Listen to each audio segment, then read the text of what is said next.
Good morning, Peter. Oh, I think we're on mute. Good morning, guys. Welcome to Market Prep. I hope you guys had an amazing day yesterday. Hope you guys are having an amazing morning today. Peter, good morning. How are you doing? Now I can hear you. Absolutely. Good Yes, morning. yes. Excellent, man. Yeah, Excellent. it's good. It's very snowy morning. All the buses are canceled for the kids this morning. So that tells you how much snow's fallen overnight. It Oh, takes a lot to cancel buses in this part of the world. But thank goodness I got a run in last night. So I'm good. And I've got a busy day ahead. So I'm looking forward to it. We have a busy day in the markets, too. Not only do we have some earnings, but we got I don't know. It's normally sort of a big announcement day, but this one is expected to be let's pretty talk about it. tame. So Yeah. Powell has announced. Well, it's not really Powell. The Fed, with their spokesperson and chairman Powell, is going to be announcing the latest Fed interest rate change. But the expectation that's happening this afternoon. 2 o'clock is when the number comes out. 2:30 is when the press conference starts. Um, Let me check. I actually didn't check this morning, but when I last checked, the common opinion was like 98%. Yeah, it's 99.5% now that it's going to be no rate change. So pretty much every single person on the planet, there's like one guy that thinks that the rates are going to go down by a quarter point. Everybody else thinks there's going to be no change. So does that mean it's an announcement of no consequence? Tough to say, right? Because the market could still move. I mean, just because that's the anticipated move, it's going to depend on some of the commentary, what happens surrounding it. Who knows what's going to come out of the executive branch, right? In terms of tweets or pressure or push. I don't expect it to have any effect. Like the rate is locked and loaded at this point, but that doesn't usually stop the commentary from happening. So we'll see what happens there. Earlier this morning, though, right a few minutes ago, we did have the goods trade balance and retail inventories that came out. Uh, those numbers really weren't that impactful. 0.2% increase versus 0.3 on the retail inventories. Wholesale inventories came out pretty much right on target at 0.2. So yeah, really no change. There's also this goods trades balance. Interestingly, the goods trades balance was more exports than imports. So it was expected to be a negative 105.6 billion for the month of December. It came out at negative 122.1 billion. So you Americans there bought more exports or goods made from outside of the country. So I guess you got to buy US. Anyway, so there you go. That's the news for today. It was front end loaded with the stuff that just happened, which didn't really seem to have much market impact, and the stuff this afternoon that has an unknown market impact. So yeah, I mean, normally this would be like a really big day, and we really look forward to the 2 o'clock. I'm still looking forward to it, just not sure what's going to happen. So we'll find out together. In the meantime, we do have some earnings. We had one that we watched after the close yesterday, and then a couple from this morning, although the big ones are coming after the close today. And Carlos, I think we're going live to talk earnings into and after the close today, aren't we? Yeah, we're doing a couple of live shows today. We got the Fed announcement. We'll be streaming that on our channel here. We start around 1:45, and then we have it's Tesla, Meta, and Microsoft today, I believe, right? And that's going to be at 3:30. We're going to come on and go to the live earnings coverage. And then tomorrow we got the big guy, Apple. So Apple will be tomorrow. We'll be live for that as well. So a lot of stuff happening. Very busy week. Very busy day. Yeah, looking forward to see how this is going to play out, man. Should be a lot of fun. All right. Yep, should be. All right, friends. Quick look at our gappers list at the moment. Pretty solid. Well, I want to say solid. Pretty tamed gappers list. Maybe that's the right word to use here, right? We're not crazy over on one side or the other. We're kind of pretty balanced out here. Some stuff in the green. Baba, which is most noticeable on here. Also ASML making some noise as well. But Baba got some good stuff going on. We'll talk about that. And then towards the downside of things, we got RGTI, Rivian, and Nvidia down 2.5 after a nice rally yesterday, and LC as well. So we'll dive into all of these. We should be able to take a look at everything as we wait for, again, the Fed announcements to it's going to be pretty quiet, as you mentioned, Peter. I don't expect a whole lot, but there's going to be so many. I can see it already. So many Trump new administration questions and how is this policy going to do this and that. I think it's going to be more of that than actual numbers. So let's see. It'll be fun, and we'll be streaming that live here at 1:45. So make sure you join us. The stream link is already up. So if you go to our website, our YouTube homepage, you can find that there and join us a little bit later. All right, let's dive into what we got going on. DJT is leading the way this morning on our gappers list, brought to you by tradingterminal.com. You can always go on there and check that out. Wow, what's happening? 14%? Are they buying some Bitcoin? Are they doing a new AI? This just happened, so we might not have the information yet. We'll look it up and see what's causing DJT to pop up out of nowhere this morning. Up $4 right now. Oh. Well, if there's one thing that Donald J. Trump Enterprises, or Trump Media and Technology Group Corp, as they like to call themselves, is good at, it's making announcements. What they haven't been so good at is necessarily, telling us exactly what that means and following up on it. But it doesn't matter. The announcement is what counts, because look at the stock move on the announcement. What did they announce today? Their board of directors has approved a financial services and financial technology strategy, which will include the launch of a fintech brand, Truth.fi. So they are basically going into the Charles Schwab type of financial services branch. So if you're all in on Trump, you can now put your entire retirement nest egg with Trump Media and Technology Group, and they will invest it for you. You'll be fine. There you go. Go for it. There it All is. in, baby. There it is. All right, we'll see where this goes. It's gonna be on my list. I mean, how can we not watch something like this up 14%? How tradable is it going to be? I think it'll be. You know what? I'll put it on my main list, front and center today. 1.6 million shares traded, up 13%. Again, just high flying right now. It is in play. How tradable it will be, we'll wait and see how that's going to turn out. Another one making our list this morning is PAC, P-A-C-K. Pre-market action not as beautiful as we would like. So again, pretty choppy here. Volume is 2.4 million, so the volume is there, but the price action has not been as clean. So lower price stock, Peter, making some noise this morning. Any news worth watching? Yeah, we have some unexpected ones on the list. I mean, I guess we do every day, but it's weird that we get these ones that I've never heard of. This is Ranpak Holdings. It sounds familiar, actually. Packaging and Container Company?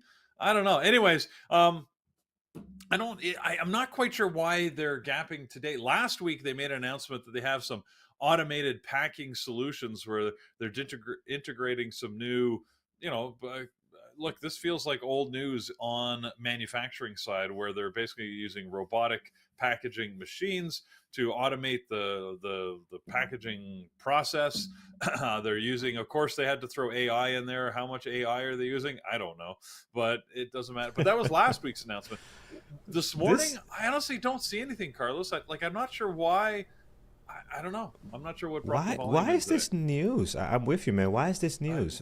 But we've been doing this for years. Our manufacturing plants had robots doing the overboxing and the shrink wrap. So this is not new, guys. I don't know what the heck is going on here, but they put AI in it, so maybe AI is doing better shrink wrapping on the boxes and the pallets. I don't know. We'll have to figure this out, but won't be on my list. I don't like the news on it. Seems like it's 1990s news, and I don't like the stock either, so I'm going to leave this one alone, Peter. All right, let's go back to our gappers list here, friends. See what we got going on here. FNA this morning, we are up 9.6. Pre-market activities not looking all that great. They do have 1.3 million shares traded right now on the daily. We are up nicely here, 9.5. Again, low volume. If you look at the daily overall, the volume is not great. Under almost a million for almost every single day this month so far, and even before that. They just don't get great volume. Float on this bad boy is 39.1 million. So again, a little bit on the lower side. And when you got these low flow stocks, if you're not getting that great volume like we see on the other high flying ones, it becomes terrifying to trade. So I don't see how this will be on our list today, Peter. It becomes terrifying. Oh, yeah. Well, you know what? I mean, one person's terror is maybe another one's excitement. Good But like I point. said when I was live trading yesterday, I don't seek my excitement through trading. In fact, I've learned not to. So, yeah, just the name of this company, Paragon 28. does feel scary to me. I look, this is a buyout, so it doesn't quite look like a buyout the way they normally go, but it looks like a company called Zimmer Biomet Holdings is buying them out for about 1.1 billion in equity and about 1.2 billion in they call it enterprise value. I don't even know what that means. Anyways, but they're making an upfront payment about $13 cash plus a bunch of other incentives that'll come in. So this is why the price is just above $13 because they have another incentives of another dollar per share in cash, plus paying down with some debt. And anyways, it's a buy. Yeah, not great, and even the price action here doesn't look all that hot at the moment. All right, heading over to the next one on here, ASML. So right now we are up 5.4 on this one. Daily, you can see the massive move. This thing dropped quite a bit in the last couple of days, as you can see here. Had to drop with all the AI fun that's been happening with DeepSeek. This one also taking a dive during that time. Has recovered a little bit here, selling some off from the pre-market highs, but we're still up 5%. Today with 451,000 shares traded. This is a well-known stock. I don't like, again, the lack of volume on it overall on the daily. The price tag also is pretty high. And usually these higher price tags, what they come with is lower volume. Not all the time, but some of these. Unless you're Meta, right? Meta is a different story. But higher price tags like this usually come with lower price, higher spread. They're still tradable, but it requires you to think a little bit different and set up your positions a little bit different, which again, for me, I prefer to just keep things the same way. And this is one that's not going to fit my criteria. But Peter, it's in play today. What's the latest and greatest? Yeah, so this is one that keeps popping up occasionally, and I don't know. I still don't quite get it, frankly. This ASML Holdings, because I mean, it's a semiconductor. I guess it's a company out of Netherlands. I don't even know. I was trying to find out before if it was dual traded, so I don't honestly know. But anyways, they had earnings. This is why we're seeing it today. They had great, excuse me, great earnings, largely quoting AI. So, everybody's grasping on any little indication that the AI business is still strong. I like the fact that they say ASML stock jumps 10% as strong Q4 earnings ease AI demand concerns. Look, guys, this is last quarter stuff. This is before DeepSeek and apparently the better than DeepSeek is out. I mean, this week has been just massive in terms of the news that's coming out in AI learning tools. So, do you believe it? Do you not? I mean, I was reading an article just last night where they're saying DeepSeek only does the front end 5%. That's why it's 5% of the cost, because it doesn't do all the hard, heavy lifting in the back end. So, I don't know. I don't know what the right answer is. But anyways, ASML had a good quarter last quarter. It looks like they've held their guidance for this current quarter. So, good for them, I guess. But that's rear view mirror stuff. The volume this morning is so low that, frankly, I would still. I mean, it's only got 400,000 shares compared to Nvidia's 16 million. What do you think I'm trading? Yeah. We're definitely going with Nvidia on that. Yeah, man, the DeepSeek stuff is still continues. There is some. I don't know if you saw this article from Microsoft, right? So Microsoft came out with a headline that they're looking into this DeepSeek and how they got their data and if it was obtained legally. So that's something that's out there. Microsoft put that out. So it's gonna tell you like how did you obtain the data to create your software. So we'll see. There's more to come on this. It's not I, over. It's gonna be doesn't this yeah. I don't know. I mean, it feels a little bit like they're trying to take him down, pull him down a peg, just to to mitigate some of the damage, I guess, that the news has made. But I don't know. I mean, it could be a legitimate inquiry. We don't know. And let's face it. Unfortunately, you got to be suspicious about anything that comes out of China because you just never know. I mean, how many times have we seen these companies that have gotten listed and then people do the investigative report and it's like an empty factory, right, sitting somewhere doing nothing. So, I mean, DeepSeek is an actual tool that you can use, but it's a valid point, right? Like it's hard to dig into these models and truly understand where did they come from, what's the code base, what are they actually doing. I had a friend text me yesterday afternoon. He said, I hope you didn't go long on Nvidia. He said, by the way, I was using DeepSeek today and it doesn't seem to answer questions as well as some of the other tools. So I don't know. Like I haven't used it, but it's funny that like everybody, like even people in my life who don't normally follow stocks are sending me text messages and thinking about this. So, Carlos, you know, we said this before. There's whenever you get these hot sectors, and we used to call it like it's the Starbucks barista indicator or the taxi driver indicator, right? When those people start talking to you about getting into the market segment or asking you, hey, should I buy, you know, AI stocks? Usually that's a time to get out. So I feel Run. like this thing is peaking, and who knows, right? I mean, this thing could keep going, or you know, what usually happens is we hit a collapse point, and I feel like we're getting to that. We're getting to that point quickly. So we'll see. See what happens.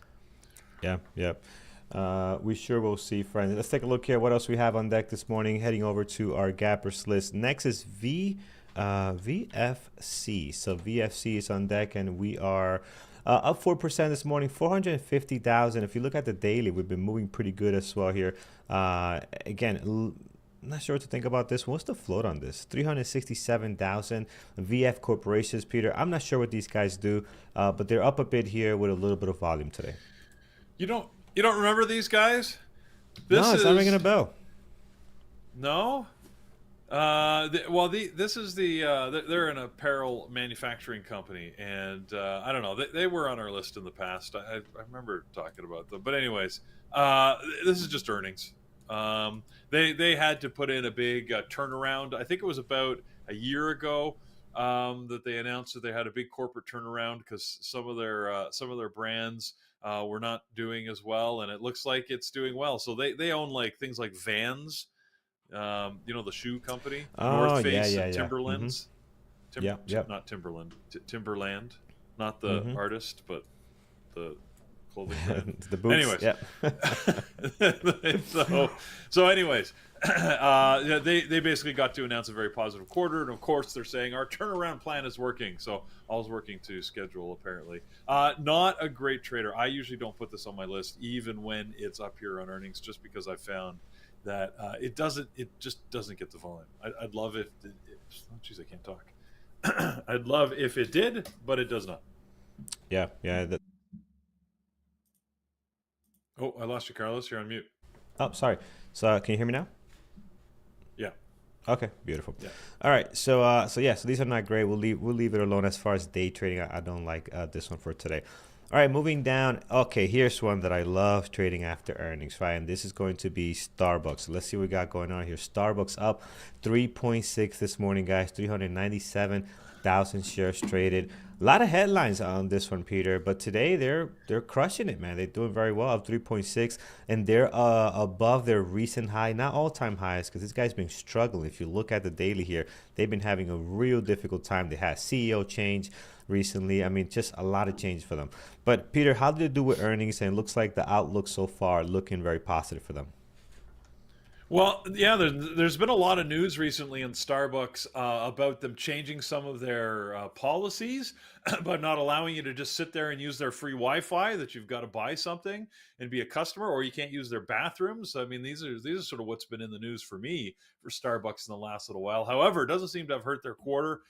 They had a great quarter, and it was very interesting. We were watching this after hours in the chat room. So if you're a Bearable Traders member, you were able to sit with us, and we were watching it for a few minutes, and it jumped up right off the announcement time basically. And Jared gave us the expected move. He said, look, this thing, the expected move is to 105, and it pegged it, man. It went right to 105, and then it sold off, interestingly, all of it over the next hour and a half or so. So by the time it was 6 p.m. it was back to where it had closed, if not even red and a little lower. Yeah, you can see there it came right back down, and then now it's moved up in the early hours this morning. So I don't know what this is going to bring. Starbucks is a hit or miss for me. It's got fairly low volume this morning. Like, we're talking under 400,000 shares, but I think I might watch it just to see what's happening.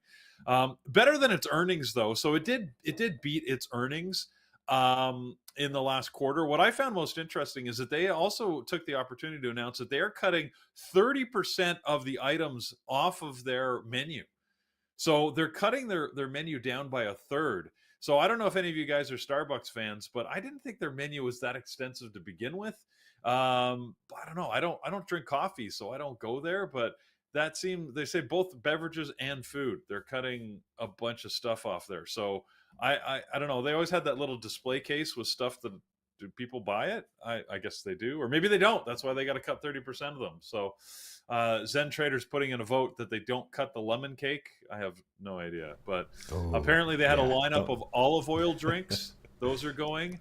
Their iced energy drinks are gone. So if you like their iced, I don't know what those are, but iced energy drinks. So, but they've got a new espresso-based beverage called the Cortado, and they brought back pistachio-flavored drinks. So apparently pistachios are in, iced energy, and olive oil is out. So there you go. That's the new trend Yeah. on Starbucks. So Well, whatever I that means. didn't hear you say the cake pops, so my kids will be happy that the cake pops are still there. If those are gone, there's going to be a big, three unhappy kids I over the next few days. So, Yeah, I think everybody's got their favorite. I know my daughter, she goes with her boyfriend, and as long as they don't cut out the puppuccinos, I think that's free. Don't they just give you a little? I don't even know what's in a puppuccino. Is it just whipped cream? I don't know. But anyways, as long as the yeah. dogs can still get their little treat, yeah, Yeah. whipped Leave cream. the lemon cake, leave the cake pops and the puppuccinos, and you'll keep us happy. All right, Starbucks on my list, guys. I do like when this is in play. Trades very well for me. I had a great success in the past with it. I expect some good trading out of it today. So we'll keep it on there. All right, heading back to our trading terminal gappers list. Again, here's the link, guys, for that. You can go straight over here and get the trading terminals gappers list that you're seeing here on the screen. Completely free, available to you. If you go to tradingterminal.com, just click on scanners, and there's tons of other tools there that you can take advantage of. All right. Next on my list, my back-to-back, my favorite Chinese ticker to trade, Peter, is going to be BABA. I love this stock. How I about love yesterday? Baba. Yesterday, look at this. Really nice move. Continuing into today. What is the latest and greatest with our good buddy from overseas here?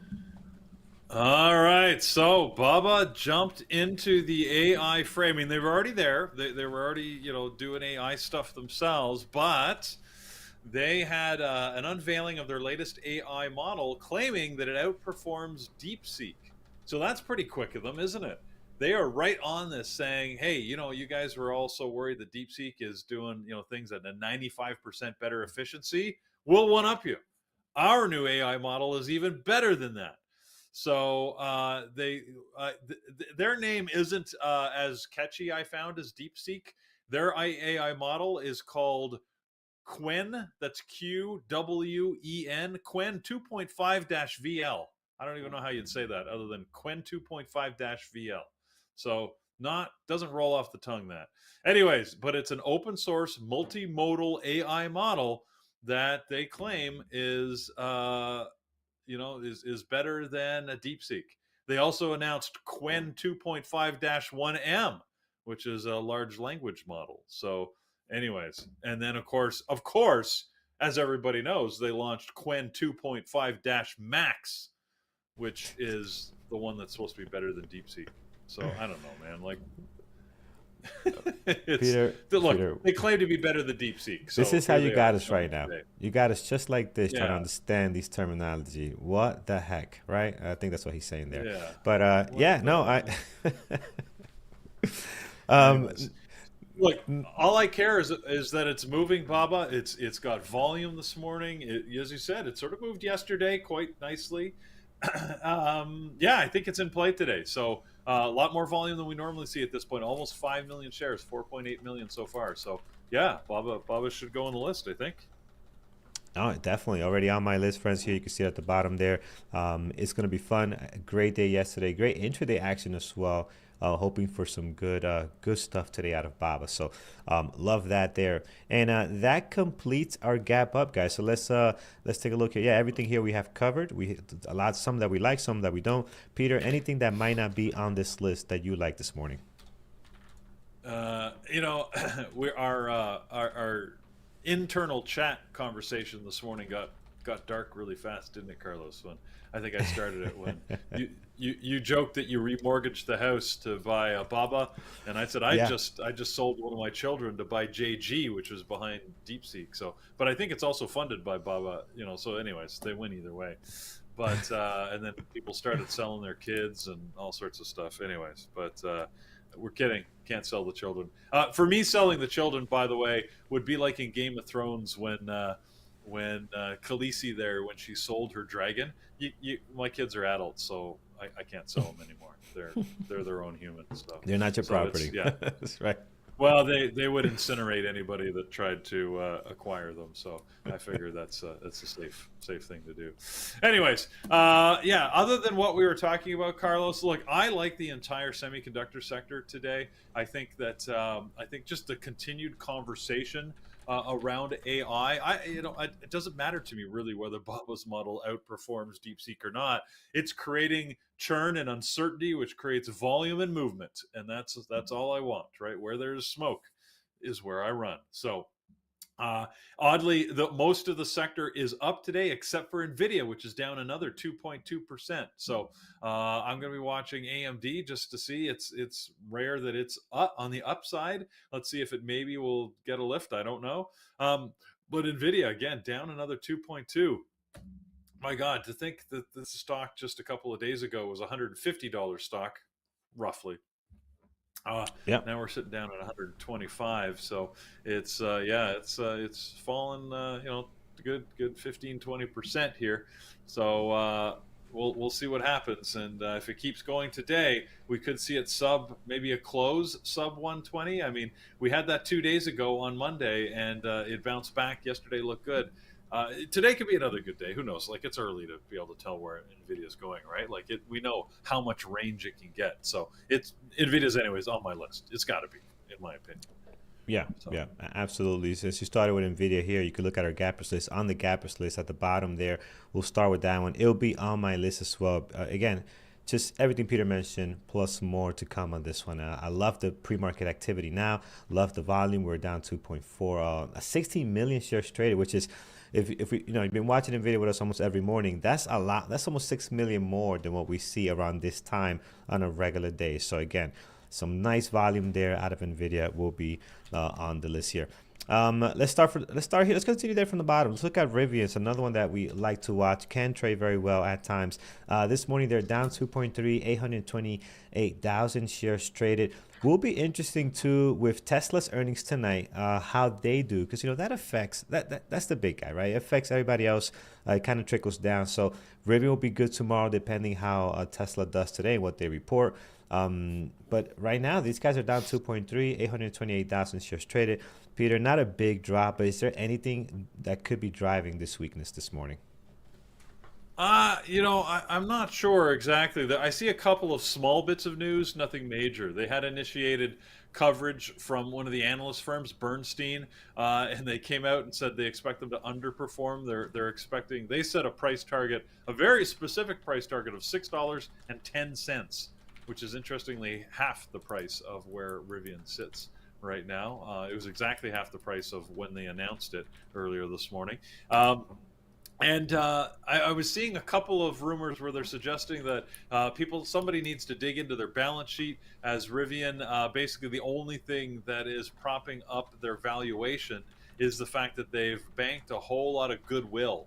Goodwill is one of those interesting accounting loopholes, I would call it. If you're an accountant out there, you can correct me on this, but I always love goodwill because you can basically put any amount you want in goodwill, right? You just claim a random amount and say, this is what we think that how much people love us, and you get to put that as a financial amount on your balance sheet. I love it. They said basically everything's negative on Rivian. They're losing money hand over fist. They're just every time they lose more money, they put more goodwill into the bank, which again, it's like phantom money. I wish I could do that with my bank account, right? I want to put a goodwill $1,000,000 in my account. But anyways, But let me ask you, Peter, are they losing money on the Rivian truck side or also those Amazon vans? Because they're everywhere, those Amazon vans, and I'm sure they probably cut a great deal. Is it the entire company losing money, including the Amazon little electric trucks? Great question. I mean, they do not release their statements in enough detail for you to dig into that. I'm sure that I mean, look, when you're dealing with a powerhouse like Amazon, I'm sure that Amazon hammered them down on price to be able to get the deal. So they might be losing a little bit of money on each van, but they make it up in volume. So I'm sure, for them, they saw it as a good opportunity to get their name out there and demonstrate that they can actually produce and maintain a fleet of vehicles. And deliver. So yeah, I would believe that they're actually losing money on each one of those Amazon vans that they're producing, but I don't know for sure. Yeah, it will be interesting, man. They are all over the place here. I mean, it's insane. Will be nice to know that. All right. So yeah, so that's Rivian. Secondary, Peter. I mean, I don't know. It's not much happening right now. Right. Yeah, I don't know. It's not even going on my secondary. Yeah, I think we leave it alone. I'm with you. Maybe after earnings today with Tesla, we can get something going here. Rigetti Spaghetti, RGTI, my friends. We are here down 2% this morning, 2.4 million shares traded. After the AI, the DeepSeek situation, we kind of saw a drop here. When was this? Like 2 days ago. But really didn't. It was red, but it didn't really move much, right? It was just kind of just stuck there. So you saw the drop, the sell-off, and it just went sideways, and everything else has been the QB. What's QBTS? If we look at this one, same thing, sideways. QUBT is the other one, sideways as well. Again, not much going on in the daily. A lot of sideways action for the most part. So not a whole lot happening there. Do we put our GTI on our list today? I'm on the fence. What's your thoughts? Yeah. I don't know. I'm surprised that they continue to get the volume. They do. RGTI keeps getting some volume here. Kramer continues to say to stay away from this. He thinks it's overvalued and you shouldn't be investing in Rigetti Computing. Whereas Needham, one of the other analyst firms, actually raised their target price $2 up to 17. So they think there's some upside on RGTI, which is currently trading at about 1275, I'll call it. So yeah, Carlos, for today though, I think there's other things. Like today feels like more of a day to stick to the safe stuff, especially as I said this morning. Don't forget, guys, we've got this Fed announcement, right? That's coming out at 2:00. When we learn what the interest rate changes, if any. Everybody's expecting no change whatsoever. And then, of course, the press conference. The press conference is probably going to be the most interesting thing, right? Like, again, 99.5% of all analysts believe that there will be no change in the interest rate. So if any interest rate change is announced, the market is going to lose its mind. So, but I don't expect that. Like, I honestly don't. So I think that'll be quiet. I think what'll be interesting, that there's going to be comments from the media about pressure from the executive branch on the Fed and how are they going to respond to it? What about X or Y comments, which historically has sometimes gotten Powell a little uppity. Now, admittedly, that was much earlier in his tenure, right? He was a much younger Fed chair back 5 years ago, or I guess it would have been almost 8 years ago, right, when he had to start dealing with this stuff under previous administration. How long has he been Fed chair anyway? It's been a while. Remember, Trump was the one that appointed him, so he's been on for a minute. And then Trump appointed him, then he got pissed on him, then he went at him. So there's a lot of history there. He's back now, so we'll see. But yeah, you're right, Peter. He's gotten so much better at these announcements. It's incredible. He says the same thing every time, and it doesn't get flustered. He's gotten very good. So today, with no interest rate change happening, I think it's going to be a more boring and quiet Fed announcement. But the market is weird, man. It just reacts to any little thing. So looking forward to that. Yeah. February 5th, 2018 is when he was appointed. So it'll be it's coming up. He's got a week until he gets to celebrate his 7th anniversary. So so there you go. But anyways, I think the press conference will still be interesting. There is a good opportunity for some commentary, which probably will move the market more than the rate announcement. Again, assuming it goes the way 99.5% everybody expects, which will be no change. It's changing. It's now only 97.3%. Some people are deciding to jump fence here, go to the side of a 25 basis point decrease. I don't know. Let's see. Anyways. We'll definitely see. What we do want you guys to see for sure is come join us at 1:45 p.m. Eastern time right here on the channel. The link is already out. We're going to be coming live and streaming that Fed announcement for you guys. See how the market reacts and then watch Powell do his thing and see how the commentary is and some of the questions we might get from reporters. I think that'll be the fun part. The rest is going to be data dependent. We'll wait for the data and more data and blah, blah, blah, more confidence. We already know the key words that he's going to say. We've been watching him long enough. But the questions is going to be the fun part. All right, friends, our gappers list got 2 more on here. We'll look at those 2. We'll see what Peter likes on the gap down. We'll look at what you guys like today. So get that watch list, those tickers ready to start throwing them in chat here over in our members tab and also in our YouTube chat. And today is laptop day. Andrew's confirming today is laptop day. So make sure you're hitting the like button. Make sure you're commenting so you can get in the drawing for today's action when we go live later with Andrew. All right, Teva, TEVA this morning. We are down 10%, Peter. 1.4 million shares traded. So we got a little bit of action here. Day looks exciting as well. What's dropping this today? I haven't looked at this one yet, but obviously something not going right. Yeah, we don't see this on our. I mean, this used to be a go-to for me back in 2017, if I can go back in time here. But it looks like, I mean, they had earnings this morning. They had a strong quarter, but you know what? I've noticed that they do weird things on the quarter. I don't know if this is dual traded or not. I have the feeling that it might be. I'm not sure. But anyways, they delivered 4.2 billion of revenue versus an expectation of 4.15.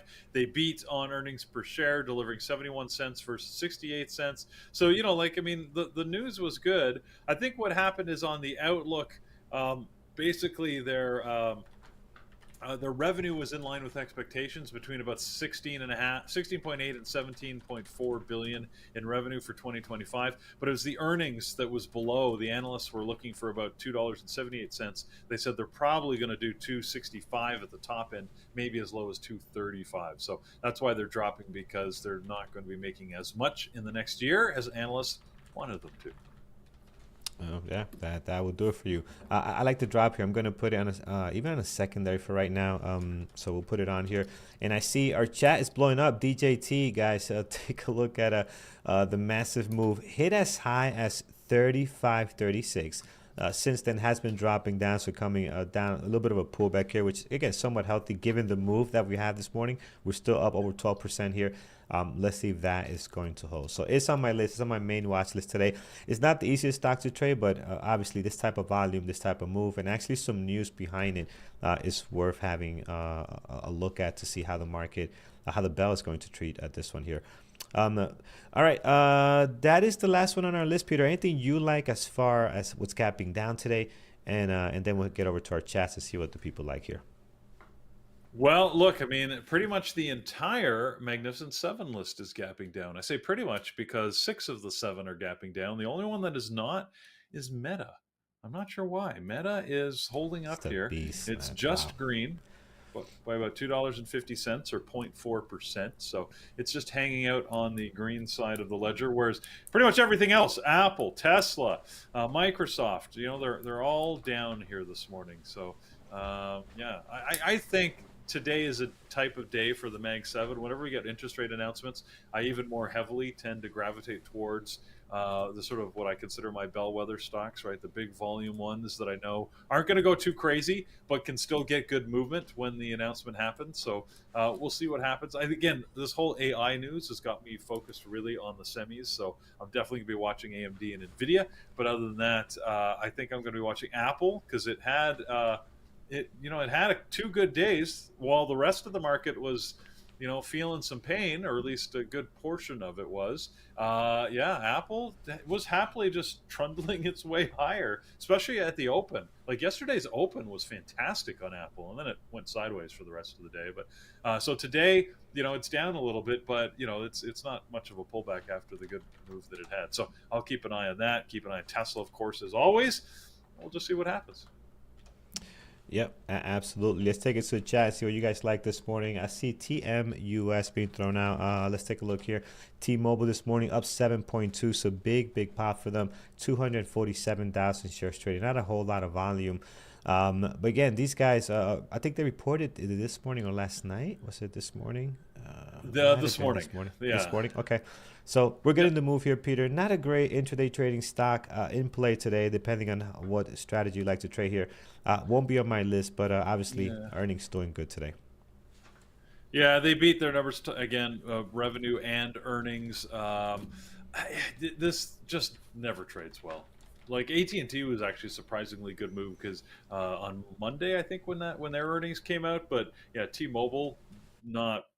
Yeah, I usually avoid it. Yeah, yeah. I have Verizon guys, and I called them up and I told them I think I might have told you guys, and I told them, hey, listen, I've been with you guys 4 years. Can you make this bill lower? And they dropped it $25. So, call your subscriber, let them know, hey, I've been with you for 3 years. I got a better deal over there. They're giving me a brand new phone. Just make stuff up and see what they could do for you. It's funny. She knew exactly Yep. what I was calling because she went right to that, Peter. It's like, oh, you've been with us for quite some time. Let me see what we could do for you as far as your bill. I'm like, oh, I'm calling to Yep. reduce my bill. That's perfect. She knew. She probably gets a We lot of those calls. I don't know if it's a Canadian thing, but it's a pattern that you have to do. Like here with our service providers, especially Bell and Rogers is the big two. Well, depending which, or Shaw if you're at West. But anyways, yeah, you have to call every year or so, and they have different names for the group. They'll transfer you to whatever they call their customer retention group or customer satisfaction or whatever they call it. But basically, yeah, it's a whole department that just will reduce your bill because they always end up increasing your rates, and then of course they're not competitive versus the welcome deals they get from their competitors, and so they'll Right. just readjust your rates. But they won't do it on their own. Like your bill will just keep going up if you don't call. So yeah, call, Yeah. get a better rate. Take a look There at you it. go. That's our hint for you guys. I see All right, one of our friends. members, Archie, Yep. was mentioning Reddit. I don't see much happening Hmm. on Reddit. I'm not sure why that's on your radar. RDDT. It's Uh, not a lot of volume this morning. Had a good run the last couple of days. I was getting some amusing Reddit messages in the last few days, but other than that, yeah, I don't see anything this interesting. It typically just doesn't move all that well, in my opinion. yeah. This stock, man. This is probably has to be one of the most amazing IPO stocks in a long time. I mean, just look at when this thing IPO'd. I had around $46 in less than a year. We're sitting at 201. I mean, if you are an early investor in this, you got to be having a lot of fun. So great job, man. Did not think they're going to pull that off, but what a great run since they IPO'd here. So great job to them. As far as day trading, I'm with you, Peter. It's not a great ticker, but man, this stock somehow manages to grind higher and higher. Especially after, I don't know what happened at no, October, end of October last year. Something took place and it's just caught fire, and since then has not looked back. Because end of October last year at $90.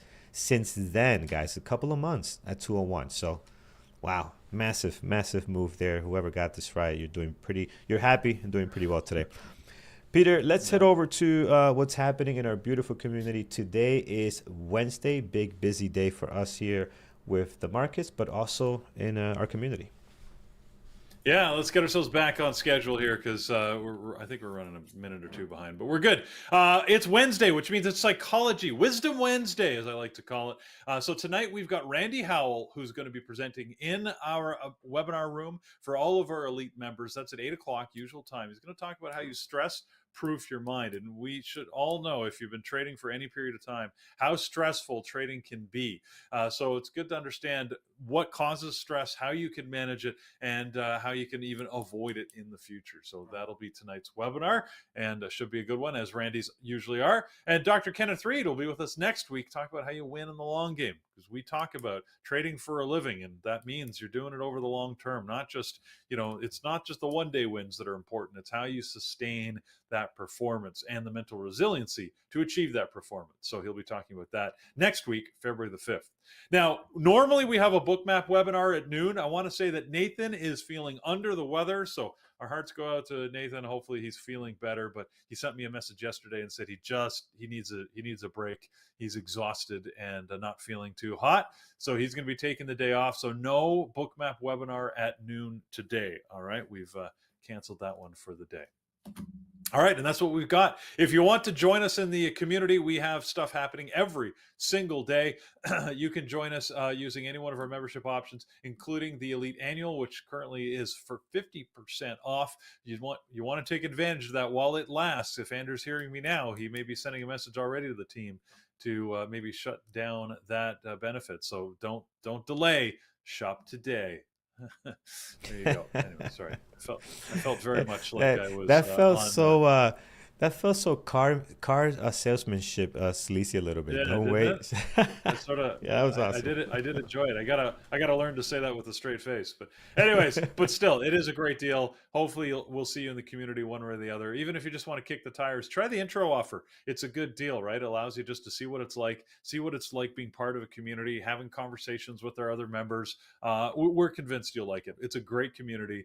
It's not just us faces and voices here. It's all those whom you get to talk with through the chat. And they've got, they're sharing their trades like every minute of every day. They're saying what they're seeing out there. They're calling out different stocks. It's like having 1,000 set of eyeballs in your research department. So there's huge value in that, let alone just knowing that you're not alone, and not everybody's having a great day, and those, everybody shares their experience and helps others understand we're in this together, because frankly we can help each other, and it's not me over you, right? Together we can all win. So that's what I love about day trading. There's so much money out there that we don't have to take anyone else down to be successful ourselves. So consider it, check it out. Hopefully we'll see you in Bearable Traders soon. All right, Carlos, let's go back and set some levels. Yep, absolutely, guys. Let's jump right in here. So here's my watch list so far. I did a couple of updates to it while we're going through announcements. We got Nvidia. I'm going to add Apple to the list at the bottom. I'm going to add Tesla. And then on my secondary list is going to be Teva, or Teva, however you pronounce that. We're going to have Apple, which is, actually, I'm sorry, Meta. I already have Apple. Meta. And I think that covers it. Yeah, so that's my list right there. Let's start with DJT, friends. DJT here, again, doing some stuff. Might be more of a puzzle, but I want to have it front and center. Let's see if we could take advantage of some of this volatility we're getting here. Let's see how well it's going to trade. There is some news behind it, which makes it a little bit more interesting. 35.36 is the high of the pre-market right now. Towards the bottom, you got plenty of stuff in the middle here. Highs and lows for the last two trading days all over the place. So at the moment, there's a lot happening there. Low of the pre-market is pretty much slamming into the previous day close, so you don't have to do anything there. Above the pre-market high, in case we get going, look at that pre-market high, by the way. Look how clean that level is. Gotta love that. 35.34. Look at all the resistance and support you have right at that price tag. That is awesome. Above that, the next one that sticks out like a sore thumb is going to be 36.85, so we'll slam one there. And above that, 38.72, just in case we get going. This stock, as you can see here, has the potential to move. It has done it before in the past, so it's not. It's a former runner. It can really get going pretty fast. After earnings, I love trading Starbucks today. They're in play up 3%, almost 467. As far as the volume, high of the pre-market, we're sitting at 104.44, and then towards the bottom we do have 99.46. So we'll start in the red this morning. Very interesting active pre-market activity in the after hours yesterday, as Peter mentioned. We are going to pick off the level from the high of the after hours yesterday at 106.45, and if we go back to our daily towards the bottom, got plenty of stuff here. Do not need to add anything towards the bottom there. Right where price tag is sitting at the moment, 103.35. That is a level that you can see that right on there off the daily. We have a nice change in direction resistance at that 103.35, so we're going to mark that down. And once you do that, you're pretty much set on Starbucks there.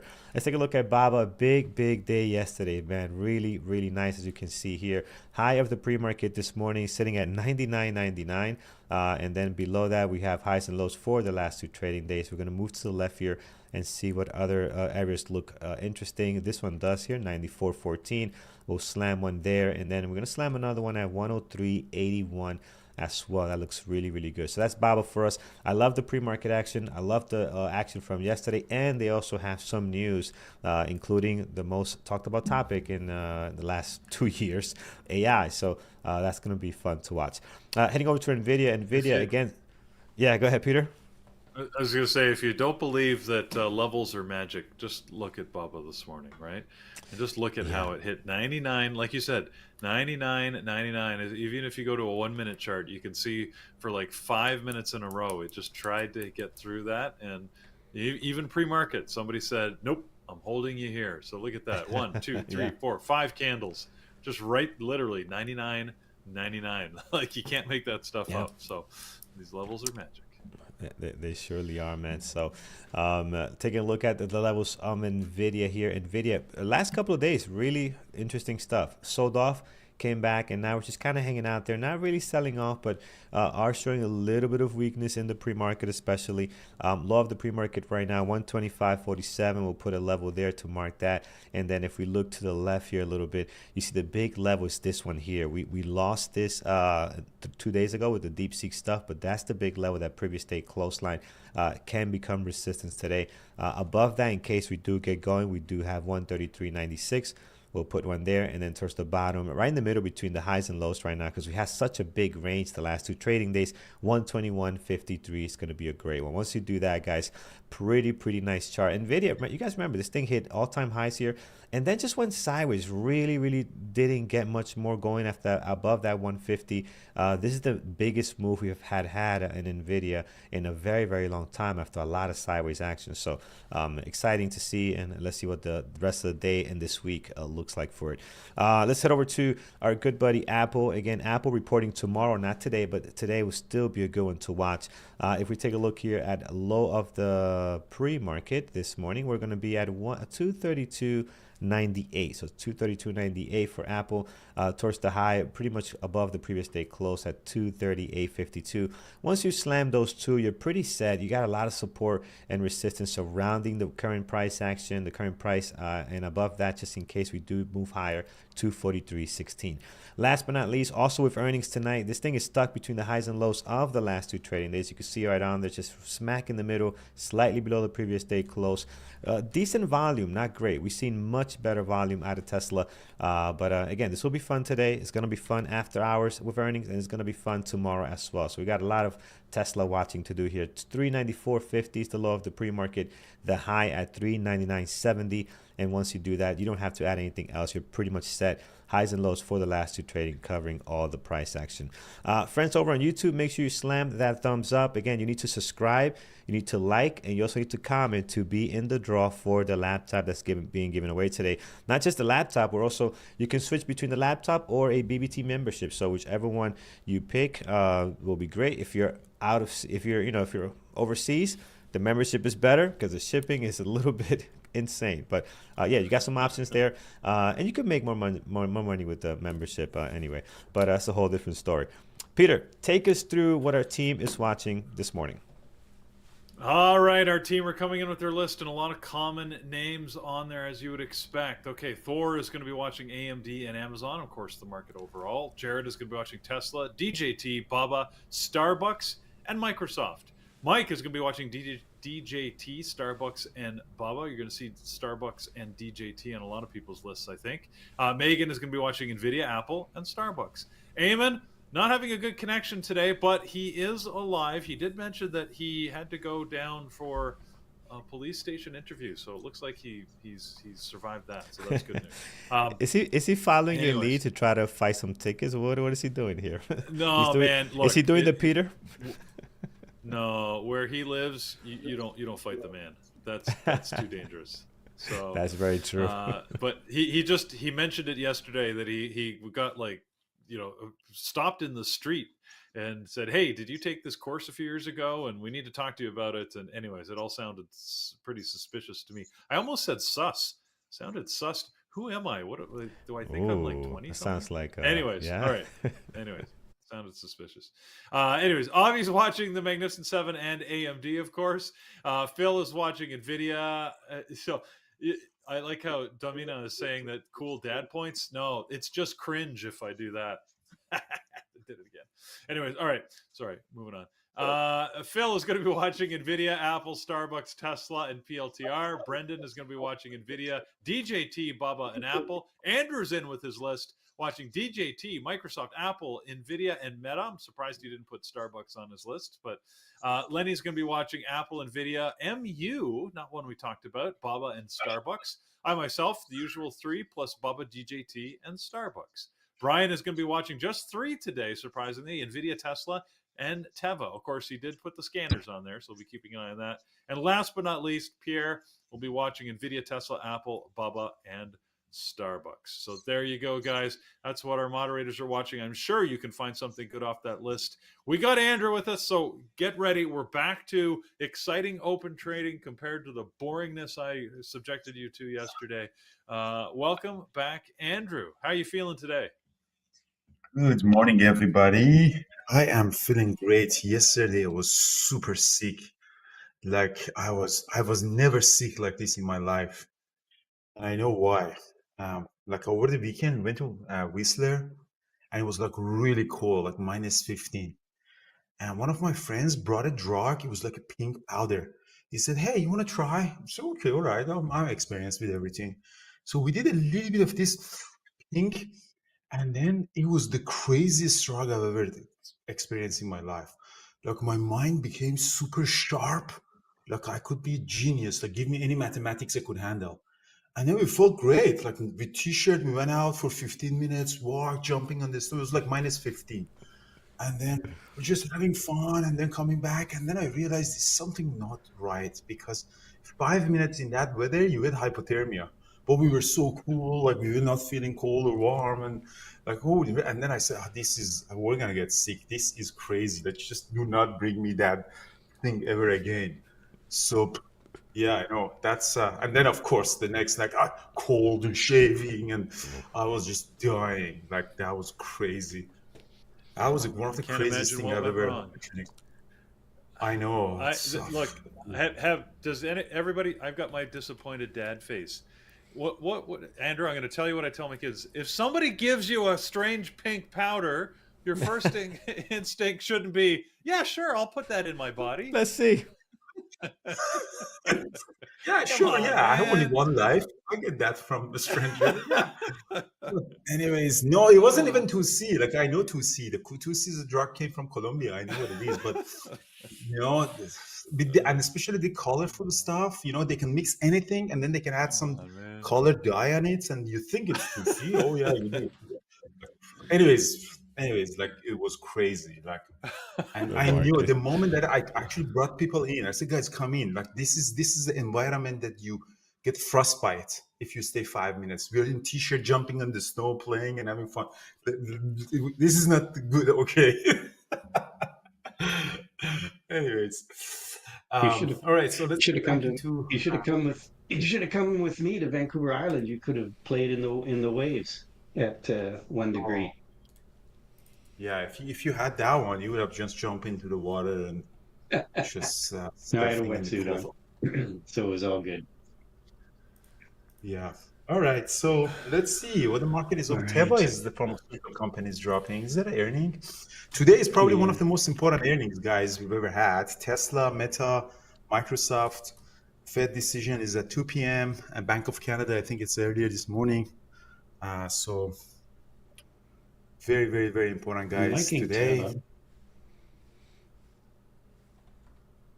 I'm liking Teva. Teva could be interesting. It's certainly sitting right. 19 is a pretty significant area of support. Might watch AMD too. Apple's rolling over a bit. Another downgrade for Apple. Just and it's reporting. Apple's reporting. Was it tomorrow? Tomorrow after the close. Yeah, So tomorrow night. not a lot of analysts liking Apple right now, despite the fact that it's run up quite a bit. We'll see. Yeah. Uh, let's see. The DJT had any news or not? Something DJT popped up at 8:30, or was just the Yeah, they earning? did. They're doing something with some with Schwab to do with something to do with sort of fintech.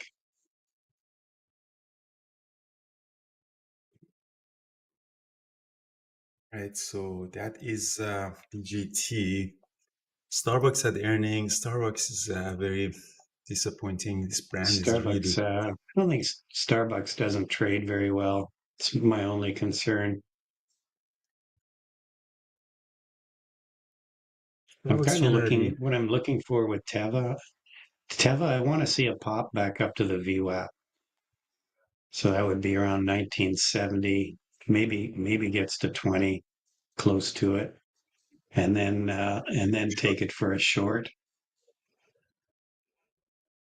The rising devil, Apple typical could be rising the devil. same. Yeah, yeah, exactly. This Apple could be a rising devil as well. Like it's trading down. It's below the VWAP. A little pop there. It's might be a good place to short it. All right, ding, ding, ding, ding, ding. There we go. Ding ding. Yeah. See where the volume is. Nvidia has a decent volume as usual.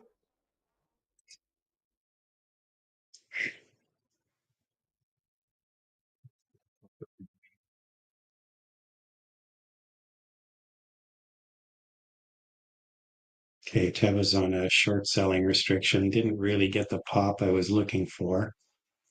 Yeah, no volume yet either. So No, Apple, it's got a fair amount of volume. See what Tesla, else is going on. Apple's popping. PLTR popped up nicely. Tesla looks like it wants to go green too. So again, the opening range is strong on Tesla and Apple on PLTR. Yeah, Apple is also trying to come above the VWAP. Teva, no volume yet.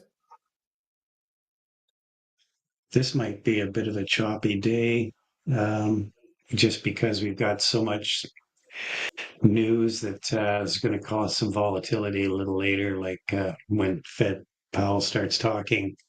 And of course, we've got all those earnings at the end of the day. So this may Yeah, be a day where end up seeing a lot of sort of chop. Oh, AMD is breaking out here again. it's hitting a scanner. See what Nvidia is doing. mRNA is Nvidia breaking out.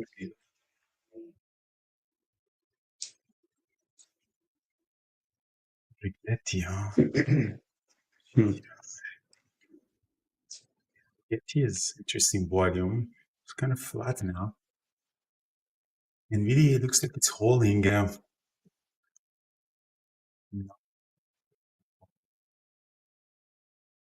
looks like it wants to pop up. Tesla might be a long. Looks like it wants to close above the VWAP. I'm taking a long on Tesla, 396.75. See if Tesla looks like it wants to go long. Oh, it's Took a bit of a short now on Teva at 1910. See if we start to fail again here. That was a rejection at the 20 EMA or 9 EMA, I should say. I'm long Tesla, but I'm This actually not 19 level is happy pretty about it. solid. Tesla 396.82. Let's see if it can go green or not. I actually regret doing that because it's not trading very nice. It's very jumpy. See if it closes We're above really the VWAP. No. holding Teva at 19. Here we go. Gonna drop a bit more here. No, right back up again. Come on.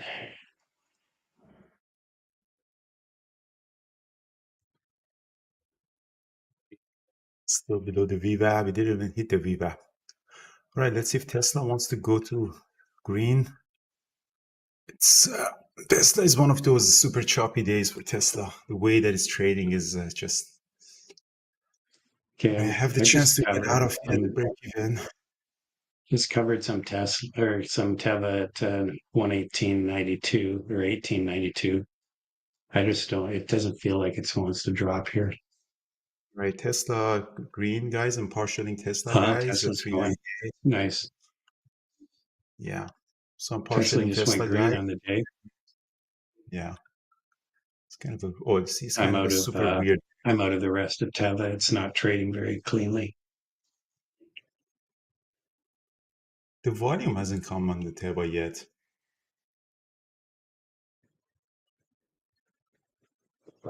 Yeah, I'm getting stopping out guys completely on Tesla. Tesla, yeah, small profit on it. It's just it's an inside bar and not great. DJT, no. Yeah, you can trade TSLL. TSLL is also a very good candidate. We need a little bit more volume on the table. Something is telling me that the volume hasn't arrived yet. And Starbucks is the scanner. Starbucks is moving. Yeah, Starbucks turned out to be super nice.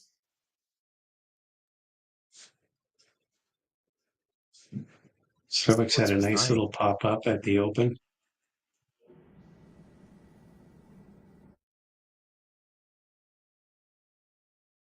VDA is below the VWAP. Yeah, Starbucks was nice. And it's kind of extended the Starbucks. I wish I saw it a little bit earlier. Yeah, I don't really want to chase it here. Now Teva came pop back up there. Microsoft is garbage. Baba. Never really liked trading Baba. Apple.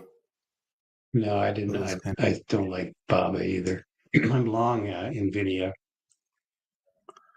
yeah, Just Nvidia so is. I was thinking of, 126.15. yeah, I was thinking of longing I think it Nvidia, looks but like it's going back. It's going back to the VWAP anyway. yeah, I'm gonna jump in long Nvidia too. 126.56. You can do Yeah, NVDL too. it's yeah. I'm worried. I'm a little bit worried here that this is the VWAP. We might get a rejection here. Yeah, that's true. That's exactly what happened. We never even reached to VWAP. There we go. Come on back. Let's do another Come VWAP back. attack. Another VWAP attack. 2%. Long on it, but yeah, it looks like it's rejecting it, but we'll see. My stop loss would be Let's below see. 125.90. It was forming a 5-minute bullish engulfing, so that's why I jumped in. But yeah, it looks like. All right, I'm getting out of it, guys. I'm going to stop down on NVDA. Yeah, I'm out of the Whereabouts? rest. I'm out of the rest of it as well. Didn't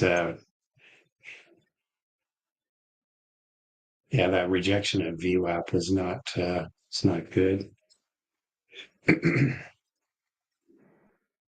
Still let's see, it was holding here before. Let's see what it does. Rigetti is interesting. Rigetti. Yeah, Tesla, you can trade TSLL, and NVIDIA, you can trade NVDL for leverage, or you can trade options on them. The nearest expiry options, like what Yeah, I'm Megan and short. Yeah, I'm short Nvidia now.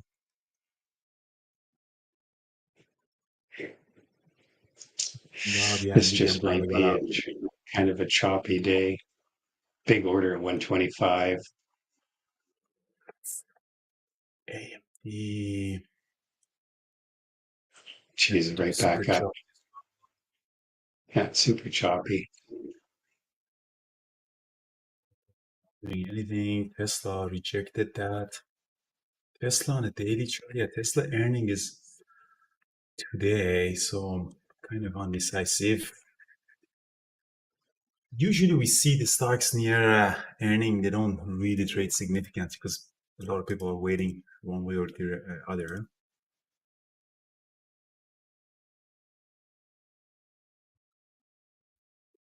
DJT is selling off. DJT is also shortable, huh?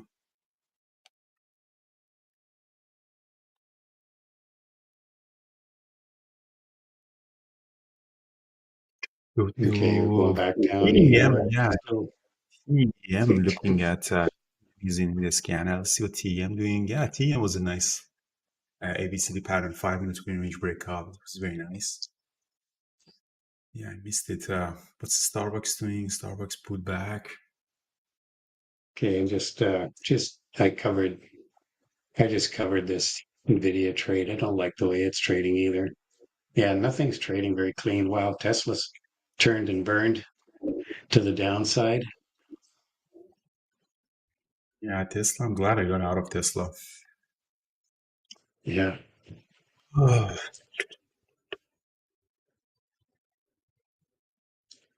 Apple looks like it wants to break out. Apple held VWAP very nicely. Still staying above the VWAP. It looks a little bit choppy.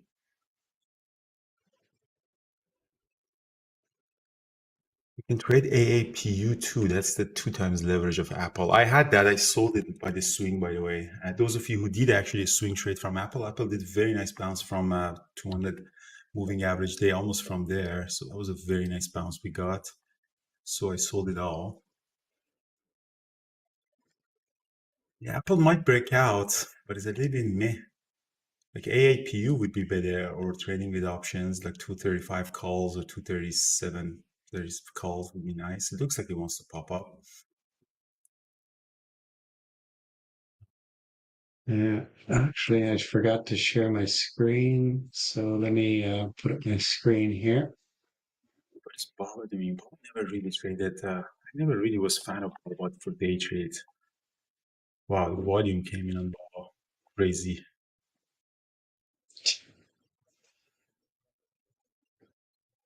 Apple looks like it's going to break out here. Long on Baba, 98.68. Let's see if we can. Well, I don't know. It's a bad trade. I don't know why I'm here. Yeah, if you I don't know, don't follow me. I'm not sure if it's a good trade. Looks like it wants to pop above the VWAP, maybe 99. Yeah, but the pattern is really mega garbage.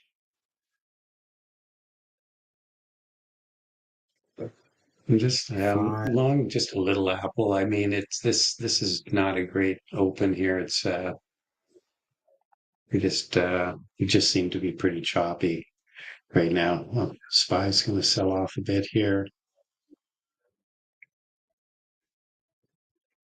So I'm long Apple. Yeah, at 98.60, but I'm actually getting out of it, to be honest with you.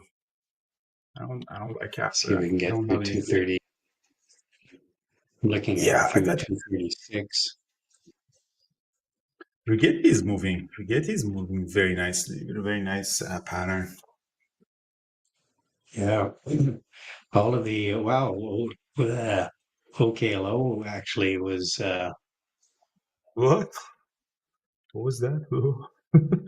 OKLO has popped up quite a bit here. We're back with the energy trades. JLO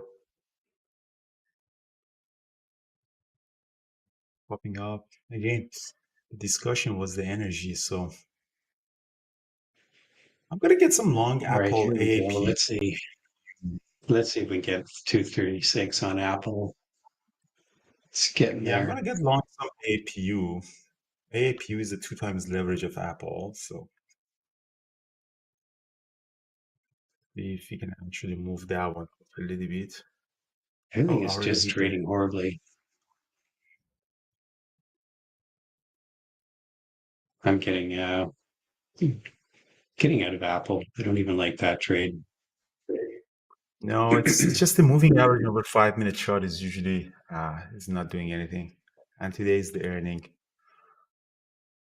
Yeah, but AAPU also doesn't have much volume, so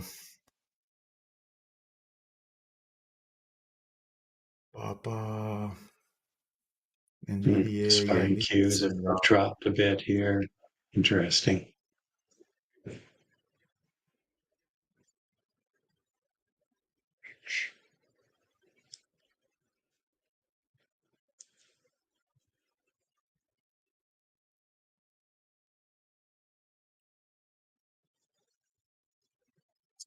Yeah, the problem is this: you don't get these clean things until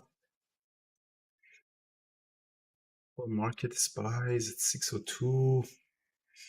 Tesla looks like it wants to come back. Oh, interesting. Yeah, everything is really indecisive.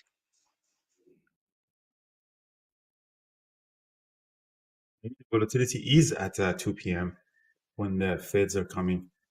Yeah, I don't think much is going to happen then. I think what's going to happen is the action is going to happen when Fed Powell starts speaking. I think that's when you're going to see the fireworks, I'm getting out of depending my on what he says, Apple of course. AAPU. I'm getting out of my AAPU, guys.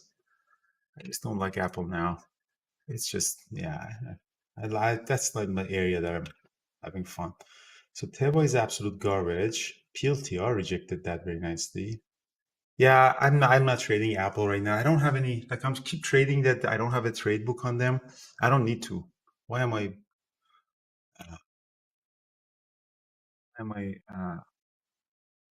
kidding?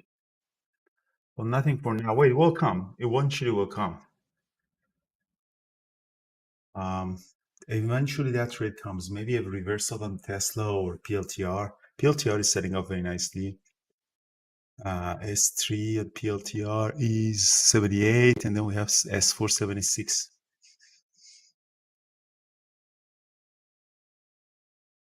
Geo, maybe Geo is hitting the scanner. It's interesting too.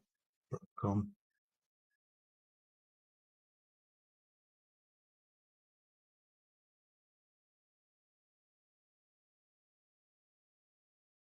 So DeepSeek, huh? You shake up the whole world, this DeepSeek. Yeah, well, Apple's struggling to get up there. It did manage to get through 236. Liang Wenfeng is a quantitative hedge. I was reading an article that, because he's a trader, as soon as he released, he might have a lot of Nvidia puts. Imagine if he knew his model would impact Nvidia. You just need to buy a bunch of puts. Maybe Geo is breaking out too.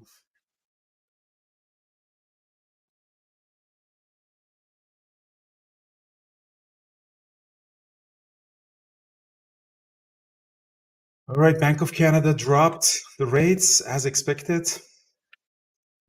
Another They did, eh? 0.25%. Now benchmark is 3% in Canada.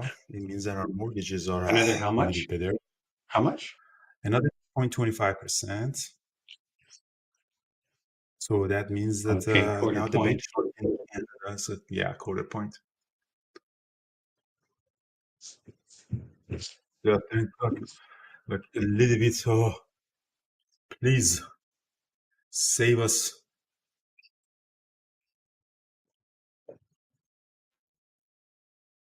Are we going to get checks in the mail again too? I Sounds don't like know. it. Hopefully Governments. not.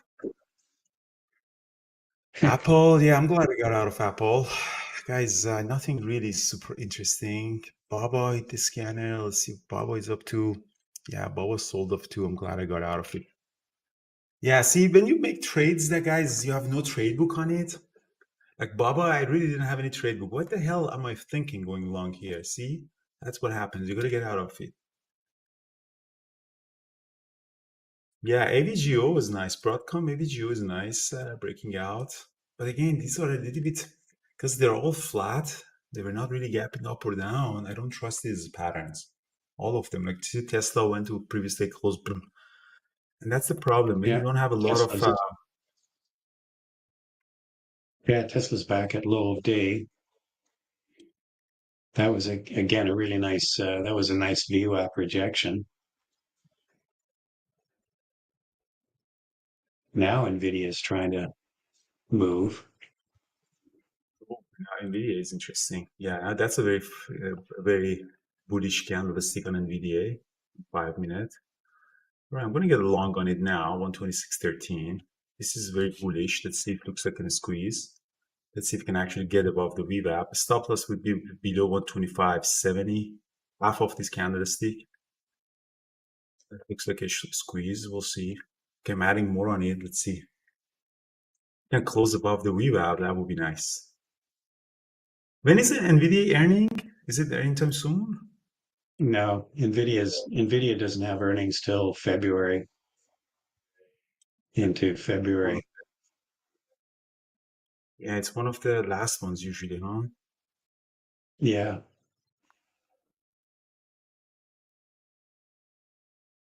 See if this squeeze is enough to close above the VWAP. There is just nothing that I'm overly interested in trading right now.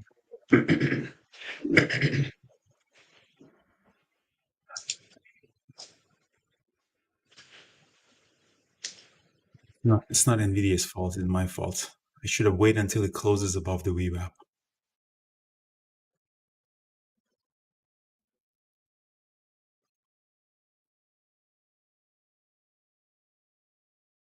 Getting out of Nvidia, guys. Yeah, I stopped out on Nvidia. It just wasn't enough to. Yeah, I should have waited until it closes the VWAP. Yeah.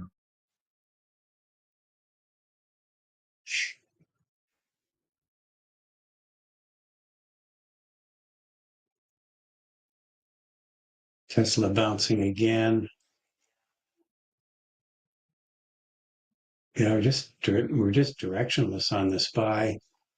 AMD was selling off and now it's popping back up. Yeah, this is just a random price around it, movement around everything here.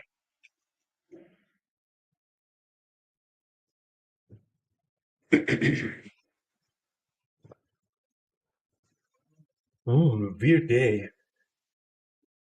Weird life. Yeah, not it's like I said, it's just so packed with news events, but they're not till later in the day. So I kind of figured this was going to be a day that wasn't going to be the open wasn't going to be very trade friendly. I'm sitting at a loss. We'll see. Yeah, so am Yeah. I. I've had a couple of small win and a couple of small losses. Starbucks. Yeah, Starbucks looks like an ABCD pattern now. Yeah, it could be a potential long Starbucks. The problem that I have with the Starbucks is it doesn't have a lot of momentum. This one is one of those that you have to take a smaller share size and then let it run during the day.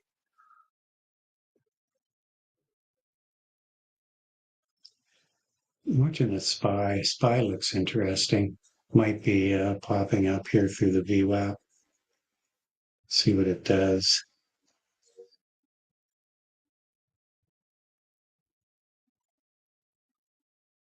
Take another long on Nvidia, 125. AMD's. Wow, AMD's right back at high of day. I'm back long Nvidia, guys. 125.80, added 126. Let's see if this time wants to pop above the VWAP. It looks like it's trying to make it higher high and higher lows.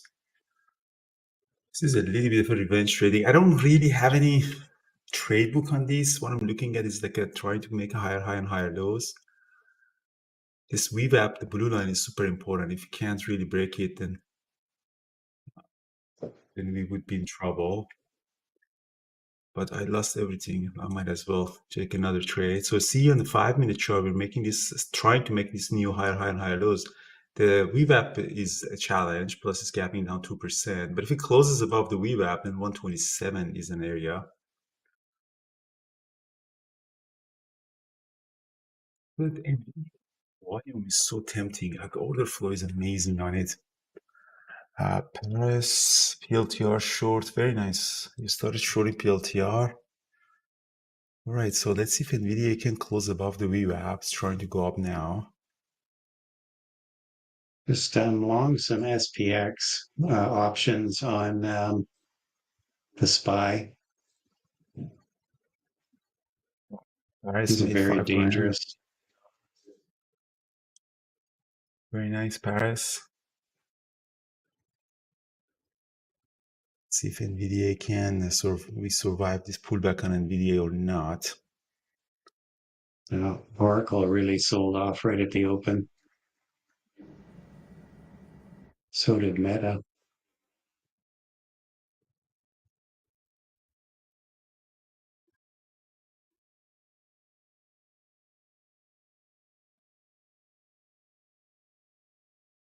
Nvidia close above the VWAP. Higher high, higher low. Squeeze the shorts. 26.25. Come on, come on, come on. AMD, nice rejection right at the day high. Yeah, everything's just trading like this, very range bound. It still looks like Nvidia wants to go higher here. Glenn, what did you trade, Glenn? Very nice. Okay, hello. Very nice trading. Okay, hello, Glenn. Yeah, okay, Very low nice. was kind of dumped.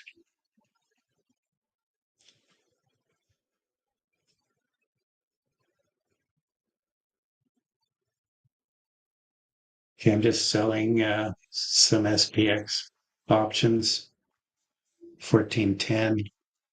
I'm trading the 6060s, 6060 SPX options First expire time. today. So you're selling it? No, I was long them, so I've sold some long the So six. calls, but it just the SPY just does not want to go up. I'm going to get out of the rest here. Again, marginal green trade there, but it looks like getting a rejection again here on the indexes.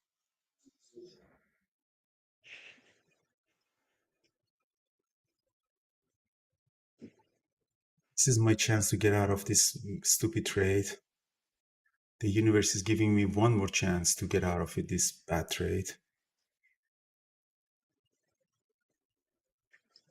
Getting out of Nvidia, guys. My thesis is wrong. I need to see a breakout above the VWAP. So I kind of came out of it with another loss. Yeah, Nvidia is definitely. I don't have any trade book to trade Nvidia. I'm not saying it's not tradable, but I just don't have any. Like it's not opening range breakout, it's not opening range breakdown, it's not engulfing, it's not double bottom reversals. I'm just stupid. This is a trade book of stupidity by Andrew Aziz.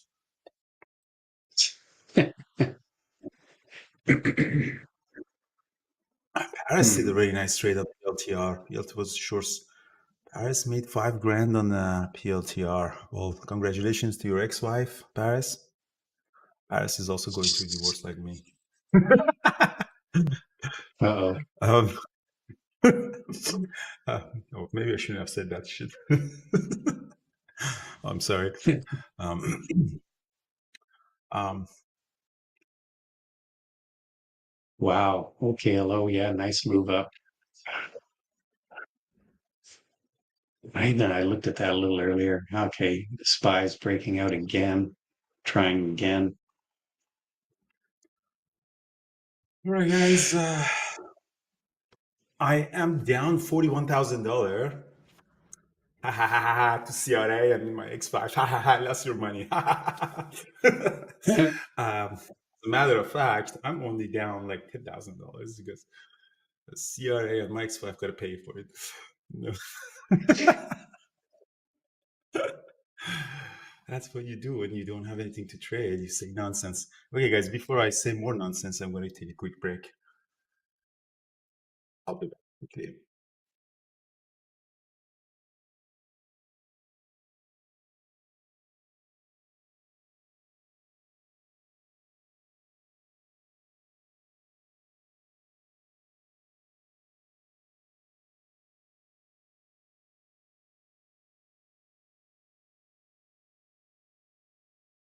Still looking for something that's a decent setup. Don't, yeah, SPY still looks like maybe it wants to go up, but these SPX options are pretty volatile. You don't want to trade a lot of them.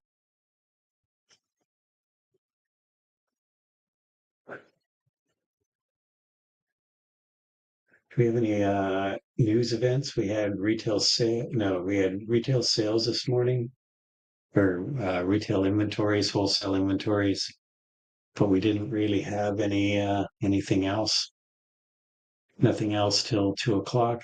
Fed rate decision, and then we have Fed Powell speaking at 2:30.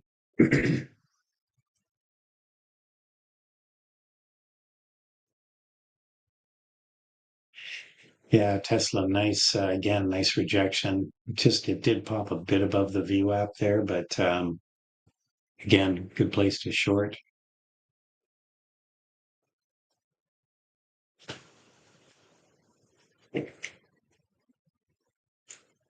Yeah, Meta, yeah, Nvidia does look a little bit. It's been spending too much time trying to get through the VWAP. When a stock spends that much time and it can't get through the VWAP, people usually start to get impatient.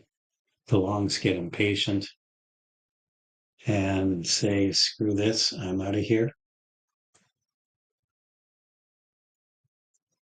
Here we go. Here we go with the SPY. It's breaking out.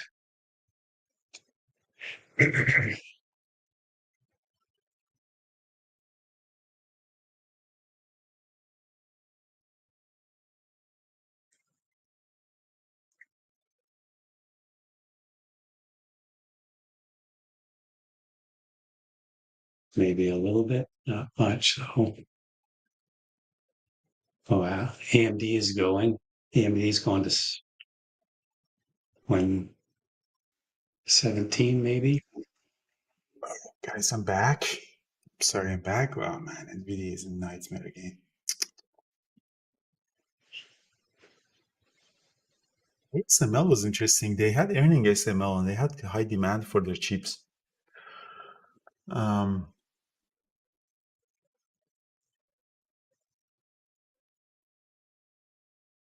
yeah, it's a very interesting, very interesting situation here we have, guys. Guys, remember that we have also giveaway today. Um, um, what do you want? Do you want Vancouver meetup? Do you want bootcamp? Do you want membership? What do you want, guys? You got everything. You got laptop. Hey guys, for Vancouver TED, I'm actually super excited for the TED because we hired art director. Is He's actually a gay Lebanese Egyptian guy who's gonna actually speak too. So he has the whole day event for us, like from the some of the best performance artists of Vancouver. They're gonna come and show. It's not like a back-to-back TED talk. In between in the intermediate sessions, we have some visual experience rooms that we make them dark, and then you can go in there, and then it's like a mini Burning Man mini festival. In between, we have a lot of performance artists that they're gonna come and perform during the talks, and then we're gonna actually have Nice. also an animation of a bull and a bear. They could run through, we Wow. show you slowly by slowly through the journey of the theme of the talk. So it's actually super exciting. I'm actually super excited. Originally, I wanted to really nickel and dime and make sure that we know not this one, not this one. We don't have money. And I said, you know what, fuck it. This is so good. Fuck it. Even if it goes to $100,000 loss, I want to have the best event and just having an awesome event. So it's actually super exciting what we do. The production is going to be in a different level, and um, I love you guys to come to enjoy. Really super exciting. I'm super excited Yeah, at that least for that. sounds Is the awesome. pink powder option? Yeah, I know a guy who knows a guy. What you need, Jeremy? Yeah, yeah. And then after that on Saturday, I told you Saturday I booked the whole nightclub, so it's all mine. So you just walk in there, say, "Hey, I'm guest of Andrew," just go in there, and then we have the nightclub until 3 a.m. So that's how it works. Saturday you start at 10, the TEDx all the way to 5, and in sessions in between and drinks and everything. And then 5 to 6 is the drink reception, and then they flip the room for us for 6. 6 we start having the gala dinner with the family members, and then we finish the dinner. And during the gala dinner, we also have a headliner that my paid speaker actually is during the dinner. So it's one of the really nice speakers, Drew, that I highly respect. And then after the dinner around 10, if we want, we can go to the nightclub and party.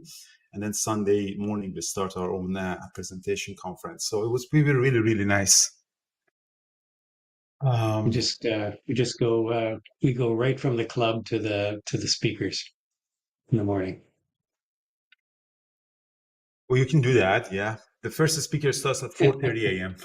No, I'm just kidding. 8 p.m.'s your bedtime. He's we get the same story from Megan, but we keep her out anyway. All Yeah, right, guys, if so let's you're get back to the if you're character, guys. yeah, I We get was gonna say to if you're American, the Canadian dollar continues to decline, and the your money goes even further every day. Up yeah, here, you love 45% discount. Vancouver is actually a pretty cheap country. Vancouver is actually a very, very cheap city as a tourist. It's very expensive for living because per capita income for the people are really low. But hotels, really good restaurants, like best Michelin star restaurants you go, it's really cheap compared to. I've been to all restaurants all around the world. Vancouver is actually pretty cheap. And the reason for that is because it's just the local economy is so weak. They can't charge you $100 for a Michelin star. They just can't. The local economy cannot support it. So that's why they have to keep the cost down. And even real estate is not that expensive. Again, per capita income is very expensive because people don't make as much as money. But when you compare it to the big cities in the world, like London, San Francisco, Chicago, New York, Dubai, Vancouver is super cheap. The place that I have, it blows your mind. It's just I can't believe like I'm paying how much for rent here. Like the same thing in San Francisco would have been at least $15,000-$20,000 a month. Baba. Slovenia is trading Baba. Yeah, Baba did a very nice bounce.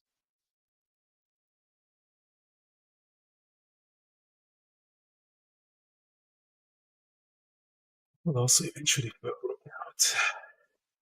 You would have been nice to stay in there, DJT. Today seemed like a day of patience. You just have to take a small size and be patient.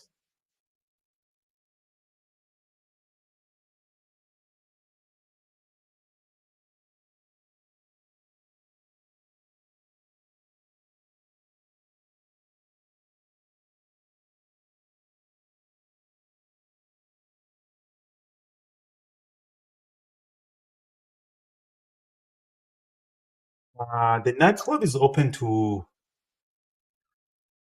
everybody who's attending our event. Yeah.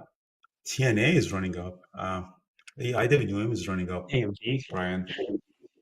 Yeah, I can see I got long some AMD here, and then I went away to hit the washroom, so I'm back,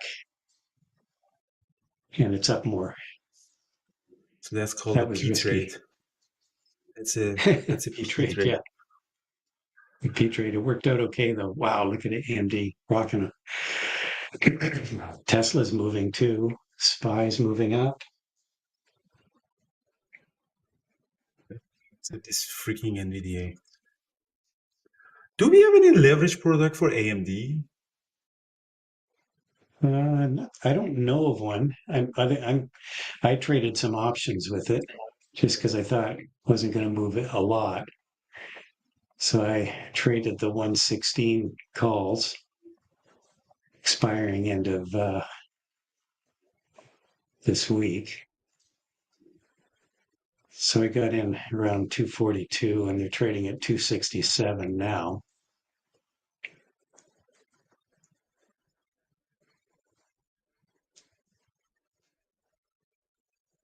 Yeah, I'm gonna bail on a lot of them right now. Ooh, Spy is moving up.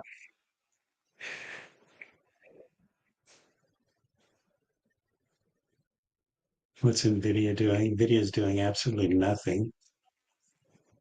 Funny, AMD is going up and Nvidia is not moving at all. Oh, there we go. Now that my options are 277.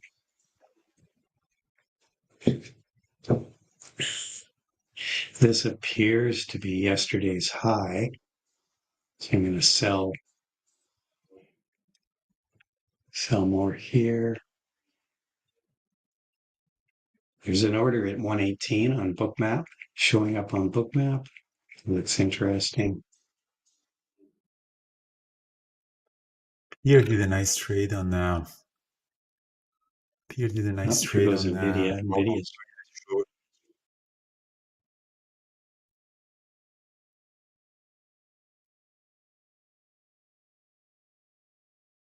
NVIDIA guys. Nvidia is Nvidia's popping back back up. back.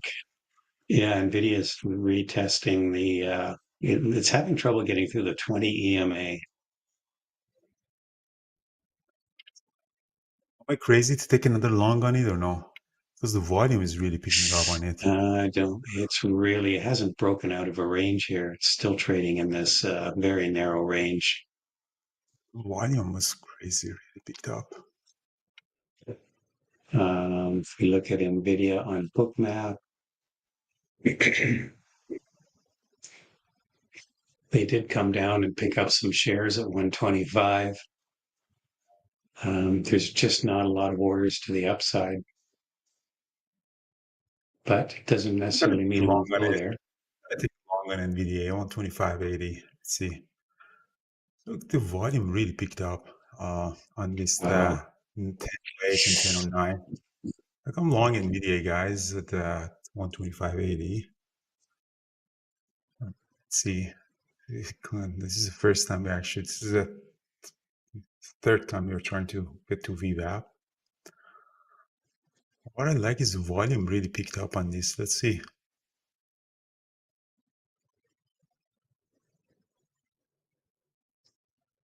Ooh, options on these options, AMD options are now almost $3. Oh, there they go, $3. So we have a AMD up and down. Do we? So a leverage AMDL. We do have that, huh? I don't, do we? I didn't, I've never traded it. Yeah, we do AMDL. have AMDL two times. Oh yeah. Okay, there you go. Yeah. AMDS is the other one. Yeah, and the 125. No trade on it. Nobody's trading AMDS.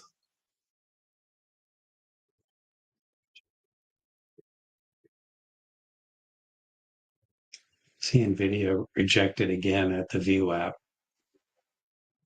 Yeah, dude, I'm such an idiot. Yeah, I'm getting out of it, guys. And I am such an idiot trading this Nvidia. I have no trade book. Why am I over trading? Must be that pink powder. My Yeah, cognitive it's just trading in a very narrow range right now. It's just doesn't seem to be any strong buying or strong selling for that matter at this point. It's just like there is no pattern on that. I don't know why. I'm teaching for 10 years to people to trade the trade book, and I'm an idiot myself. Oh, yeah. All right, so let's see how bad we are in life. Well, Teva's down at 19 again. Teva's been a horrible trader. Wow, Tesla just lost, just testing low of day. Yeah, Tesla Cubes is and great. SPY just rolled over. Oh, humanity. Yeah, you see, it looked like we were building some momentum to the upside there. That didn't, but right away we got smacked down.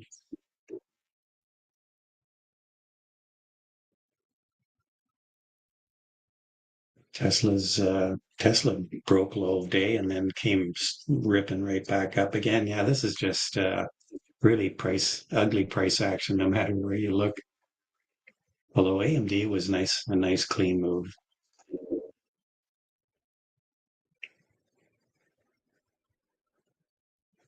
Because Nvidia's at low of day now. Nvidia it broke down. Yeah, eventually. Funny how one day, everybody, it doesn't seem like people can't get enough of Nvidia. The next day, nobody seems to care.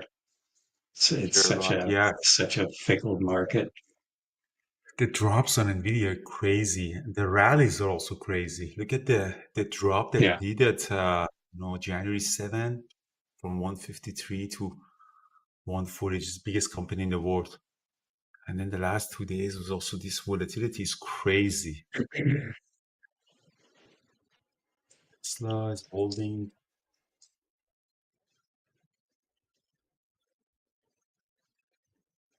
So Brian, what's your AMD trade? Turned out to be a super nice trade. Yeah, it was just an options trade. It was kind of chasing it, but it was breaking out high of day. So it was really just a high of day break. And I just traded it with some options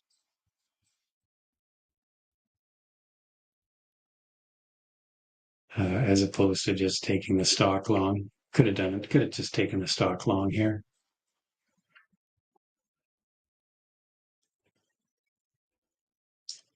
It's going back up again. It's right back up. Damn, I wasn't fast enough. I was gonna take that pullback. I was gonna go long again on that pullback. On AMD, Yeah, it seems that it's moving up. Yeah, nicely. 118 there is a possible. big order at there is a big order at 118.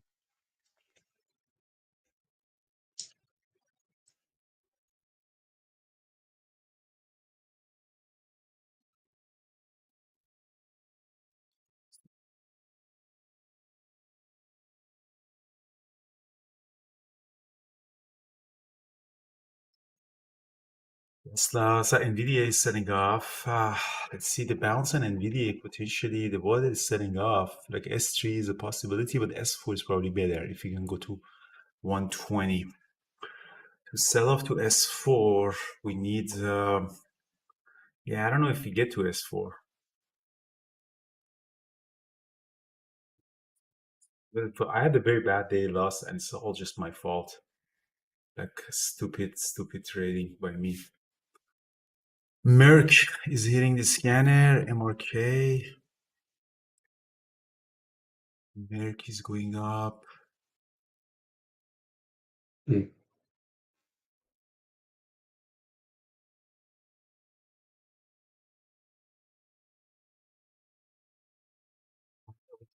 Baba, such a nice reversal on Baba. Nice one, yeah. Daniel from Dubai.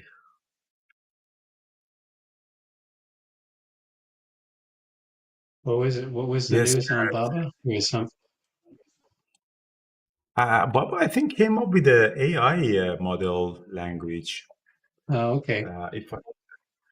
If I'm not mistaken, I think they also came up with a new language model.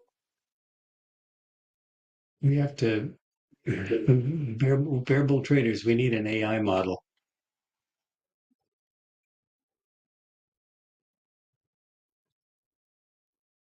That would be the key.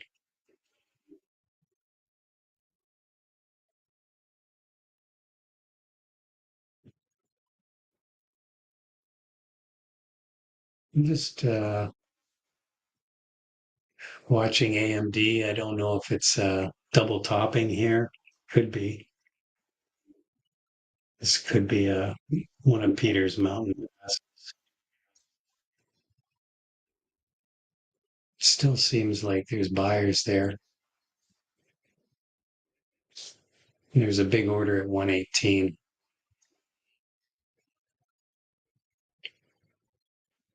No, maybe not. Maybe it's not going to get there.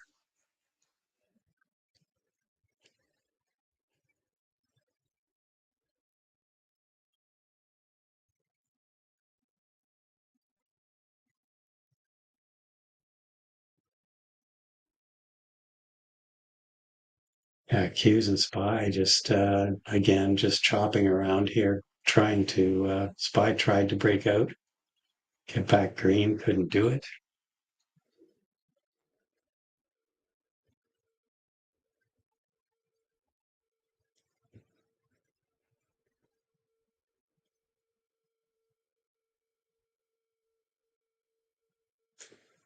Tesla's bouncing.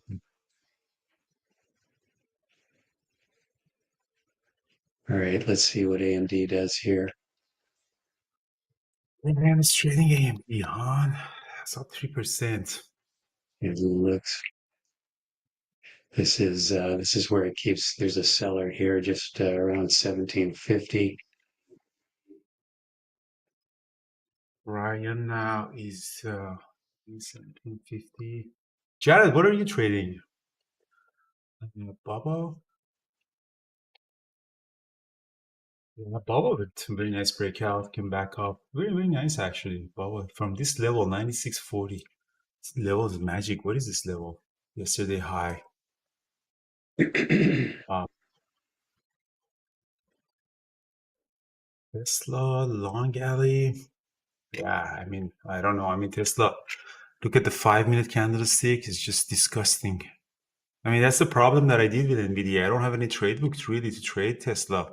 Same as Nvidia. It's just super disgusting 5 minutes, and I just got chopped up in there. It was a bloodbath. Rigetti, RGTI was a strong at the open. Let's see. Oh, still strong. Yeah, Rigetti is still going down, breaking out this chart range. Yeah. Somebody mentioned Rigetti at the open. I just ignored that. Yeah, I saw they have a bunch of them, Lunar and Rigetti, and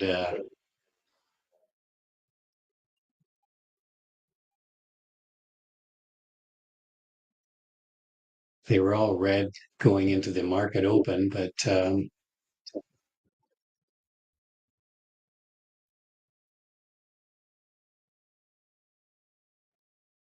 Trading guys, T-Mobile, spaghetti goes up. Let's see what T-Mobile is doing.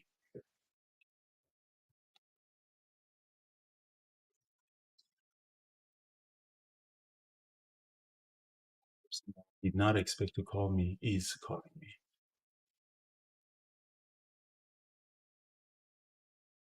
Chop chop everywhere.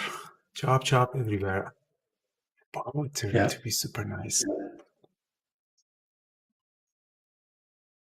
Oh, look at Tesla. Tesla's on ripping now.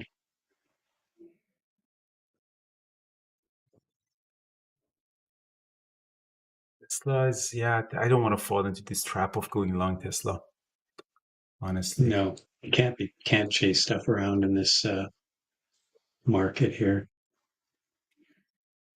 I mean, now Tesla's closing above the VWAP. This market is also seeing that it wants to go higher. Could be a case for Tesla for long, but I don't know, man. Today's this breakouts of above the VWAP is not just working. No, like I said, it's just a day where kind of people are a lot of people are just sitting on their hands waiting for Powell to start talking. And then we've got these big earnings coming up: Microsoft, Meta, Tesla. End of day here.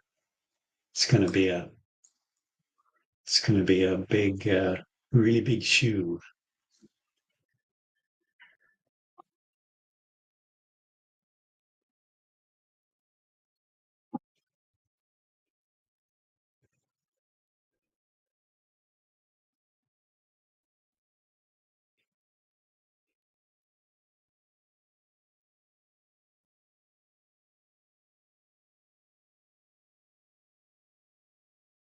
Getty, Tesla, EDA. So should we wake our money? Should we make our money by 2 p.m.?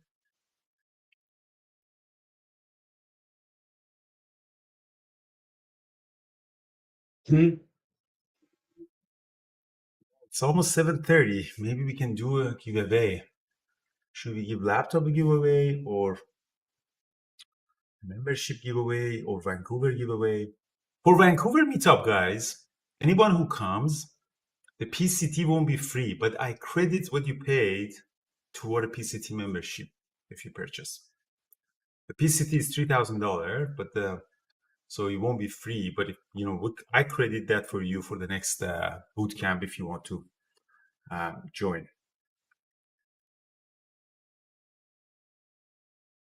So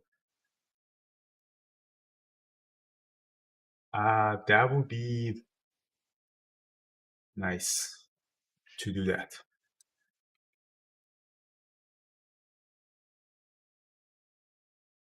Um, that was a question that I think came from the chat room.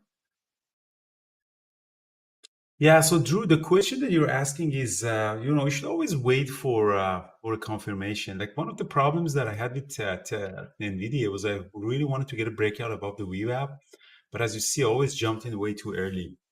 I didn't wait for the confirmation. We never really closed above the VWAP. We just touched a little bit here in 953, but not more than that. And yeah, I mean, AMD was a nice run up. Now it's pulling back. Rigetti was nice, but the problem with Rigetti was it was kind of flat in the morning, so I didn't see this move coming. Yeah, Mahindra. So you can actually email me, and I'll give you a lot of information about the bootcamp. Bootcamp has been one of the most successful programs that they actually run, which helps you to build a trade book. Like helps you not to be an idiot like me today, taking trades that I have um, how do I say, trade book on that. So essentially, you learn how to build a trade book, how to have a strategy. So it's very important. Like trading is easy, like making money is easy. Keeping it is very difficult. And by keeping it is you have to make sure to stick to certain rules and certain strategies that you have. And in the boot camp, we help you build that. It's not, another series of webinar or courses that is recorded. No, it's actually hands-on working with the captains and team captains and our senior traders and get feedback on what you're building, and then with the journaling tool actually testing it. All right, so Nvidia is breaking loose. So I think the way that it's setting up, Nvidia might actually go all the way up to S4. So Nvidia is now looks like a good short. Yeah, Qs are about a little day now, so we had a bit of a fail there, but we may we'll see if this is an actual break to a low day or if it's just another range. But yeah, Nvidia's at low day now. Wow, Tesla's back at low day.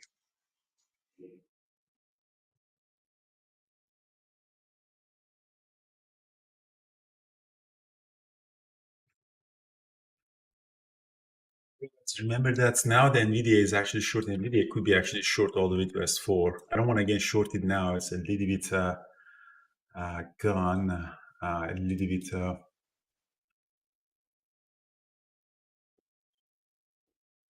The idea here, guys, for us in the community is to help you to build a consistent approach to our trading. And, it's a very different approach, and it's very difficult as a business to run, educational company on trading and investing, because to attract people, you have to promise them something that is achievable so easily. Like nobody buys a car and say, "Hey, driving is so difficult. This is really difficult to drive. Like, are you sure you want to drive that?" So it's very difficult to, be very honest in the trading industry and education industry, and be very genuine, because it's a very high failure rate.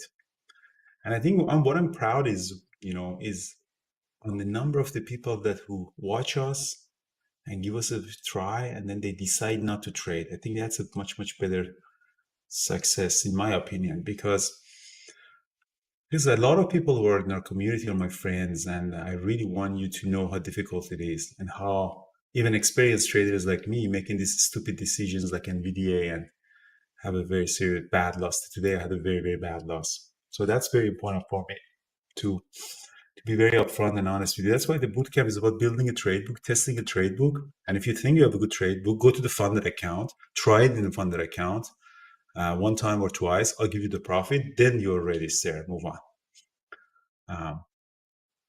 I think that's the best approach, to read the book, take the courses, trade in the simulator, see consistency, take the boot camp, build a trade book, and then do a funded account. And if you can't pass the funded account, just either go back or just goodbye. Um,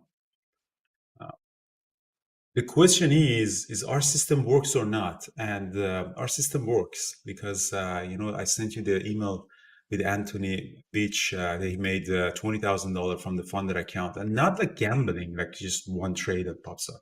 It's actually 3 months, all the way to the last day he traded, and he actually surpassed our, it's like $20,000, and I sent him $15,000 because that's the max limit.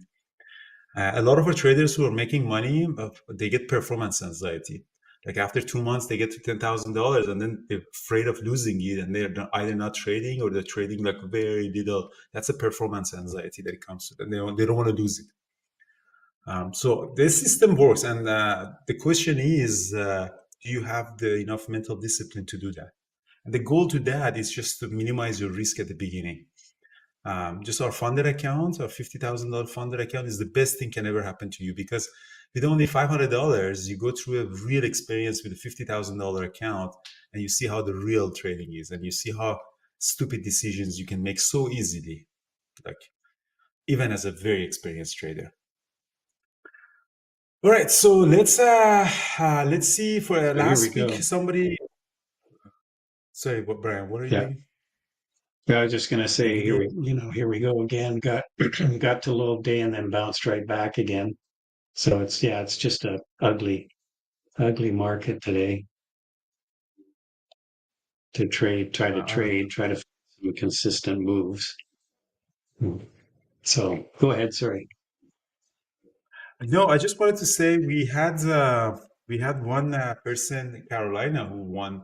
She won the last draw last week, and she did record a video for us. So, Carlos, if you want to show it also into the chat room, that would be nice. Hi BBT, hi Andrew. First of all, I want to say thank you so much for the membership I won this week. I really appreciate this opportunity to keep learning with you. Watching the pre-market show has been incredibly helpful, providing clear and practical insights into the market. I also deeply value that you make it accessible for free on YouTube, which reflects your dedication to supporting the trading community. All your educational material is outstanding and has truly elevated my learning experience. So thank you so much.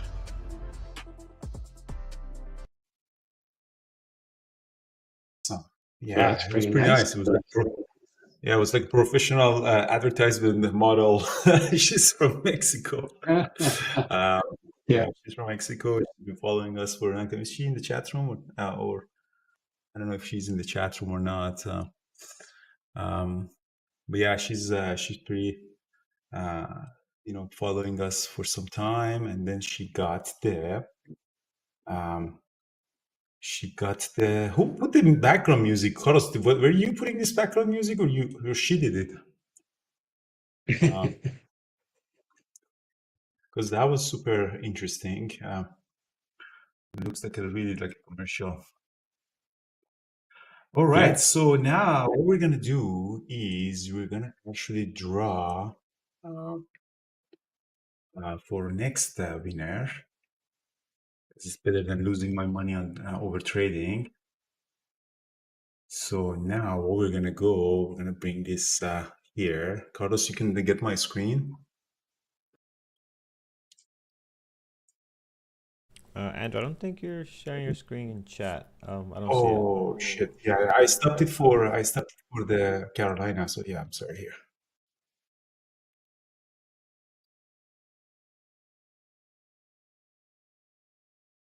You should be able to see that. Okay, yeah, bringing it up now. 1 sec. Yep, there it is. All right, here we go. So we are going to first put the link here, and then we get the participants, and we're gonna start the draw. We are going to give a membership, 1 year membership to a lucky person who's trading with us.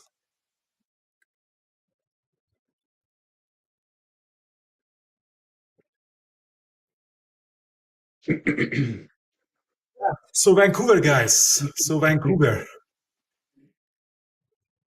Yeah, Carlos' name is in their names because Carlos is in the Arsalan Yazliyev. Congratulations. Yeah, Carlos would be in in the list because Carlos is live on YouTube, so he will catches the name for sure. So congratulations, Arsalan. Must be yeah, nice. Congratulations, absolutely amazing. So yeah, email me, and I appreciate if you actually record a video behind your screen. I like to actually see the authenticity of the video, because when you're actually behind your screen with the our website or YouTube or trading, it actually shows the authenticity, because anyone can hire actor or model to record a video or testimonial. A lot of these testimonials and these websites are fake, because just get Fiverr, you can get testimonials. It's really funny if you go to Fiverr, like for example, you can actually find a testimonial, just for $5 people do testimonial. But it's really nice to actually show the authenticity. I really appreciate that. All right, and again, guys, What is Vancouver. Fiverr? Yeah, I remind guys, everybody, Vancouver is going to be amazing. Again, remember, guys, it's 3 days, 1 day TEDx and shows. And then it's gala dinner. Everything is included in that price. And then the next day we have all the webinars, which workshops on the trading material, and then we have live trading in the morning, and then breakfast, and then with a couple of other presentations, and we finish Monday at 1 p.m. And yeah, everything Yeah, is included, guys. yeah, it's going to be an awesome event. Last year's event was amazing. This year's going to be like even better. Yeah, it's going to be even better, and we made it better by adding a tree, and actually add a lot of cost to us. Sometimes I'm thinking, why am I doing this? Like, if like so much truth, so much trouble bringing everybody and looking for guests, it takes a lot of time. I just have to hire one extra person just to go through this stuff. But at the end of the day, it's really fun to bring the community to this. We don't need to do that. But and your support really helps it. And if people don't support, it means that probably we do something wrong. So maybe we just don't do it again. But so far, people have been very, very supportive. People come from all different continents to join our event. So really appreciate the support, guys. I don't think any other community to do that kind of events. So Traders for a Cause are doing it, but Traders for a Cause is not really a trading educational content, and it's more like a Yeah, charity. It's pretty expensive. yeah. This is over like $3,000. Um, um, It's trading AMD a little bit to the short side. It's going to maybe come down and test the VWAP here. Nvidia is still weak.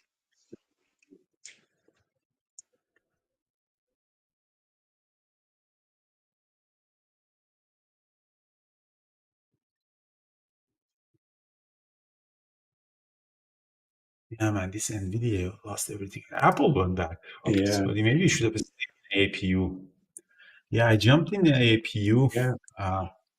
back at 3280. Now Apple's it's 33. just sort of slowly grinding higher here. It's just very slowly inching its way up.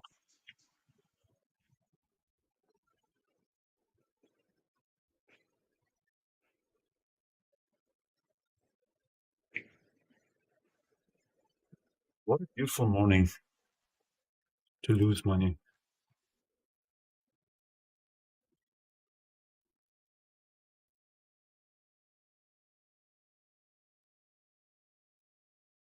Yeah, sunrises, guys, it's gonna be. I don't know if you can see it on my camera. Sunrises are so beautiful. There's a pink, there's up and glow in the mountain. Okay, I just sold some more puts that I had on AMD.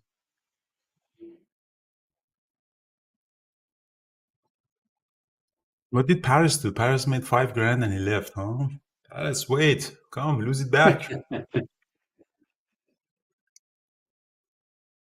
Here we go. We're No, coming he down said. to the VWAP on AMD.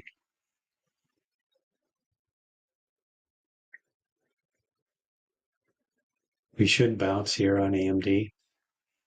It's going to get out of the I'm going to get out of the rest of them here. Nvidia, I know I'm gonna make my money, guys, on Nvidia. If Nvidia hit S4, I'm gonna make a reversal on it. Nvidia is now selling off. AMD's actually been a pretty good trader today. Wow. Now it's coming down to yesterday's high. I feel like it's going to cut a bounce here at some point. AMD quite often overshoots. This is kind of the high of the first initial couple candles here too. So I kind of feel like it's going to bounce here.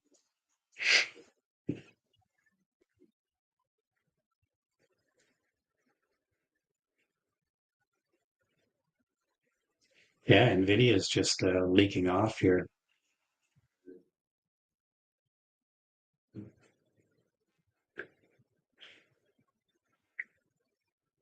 It's percentage wise. You have to look at it percentage wise, not dollar wise. So it moves percentage for APU, and all the leverage products is the percentage of movement, not equal in dollar. Okay, so there's the bounce on AMD.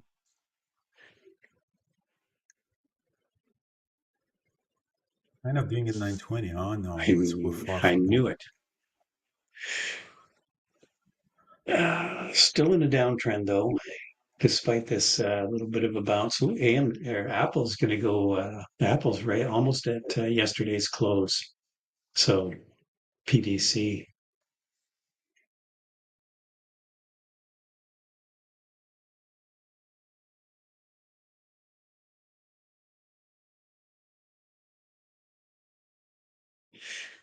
Tesla and All right, Nvidia is guys. If break the you're month. Yeah, I've been trading options this morning. If you're interested in options and you don't know much about them, you can always check out my book on Amazon, How to Trade Options.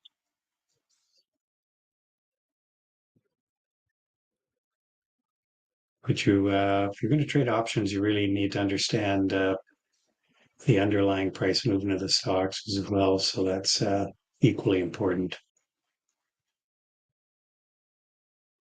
Yeah, Apple's going to go green on the day.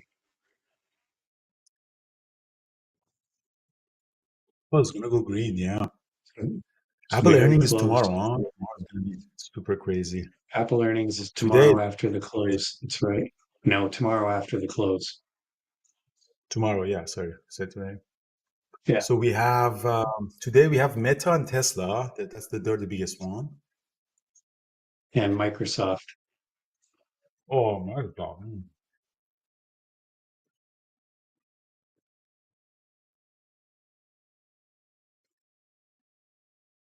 Yeah, Tesla's going to be interesting.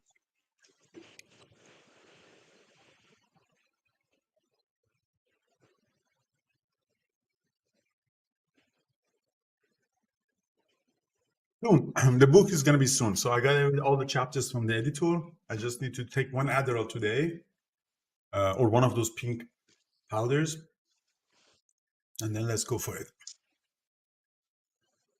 Guys, they do these drug dealers. They make these drugs like even the weed. Like it used to when I came 15 years ago to Canada. We were buying weed and stuff. Sometimes I was smoking, and now you take one puff and you go nuts. Like I don't know what the kind of engineering they do that, and they don't burn. Like you get a pot, you smoke for 2 hours, and it's still just going a little bit like that. I don't know. They add oil in it and stuff. It's crazy, like what they're doing in this industry.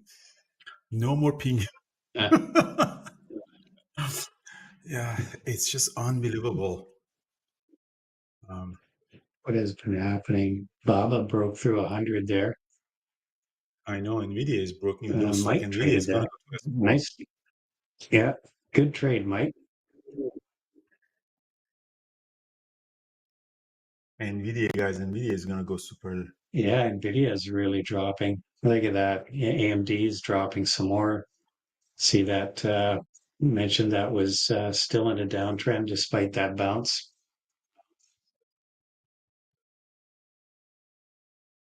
Yeah, the Qs and the Qs are continuing to sort of leak off here.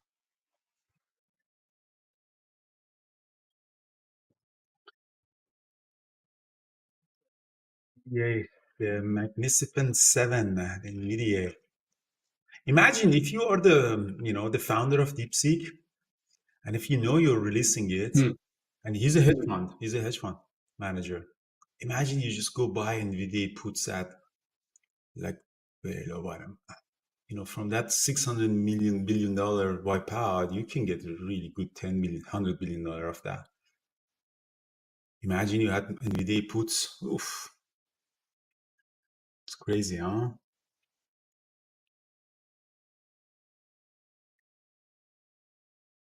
That would have been amazing. Yeah.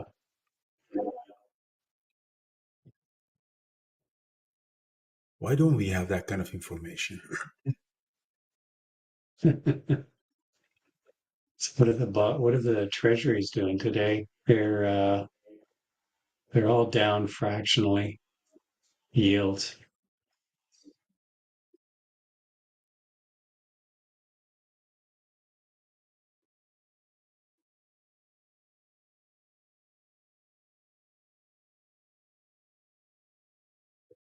Canada chickened out.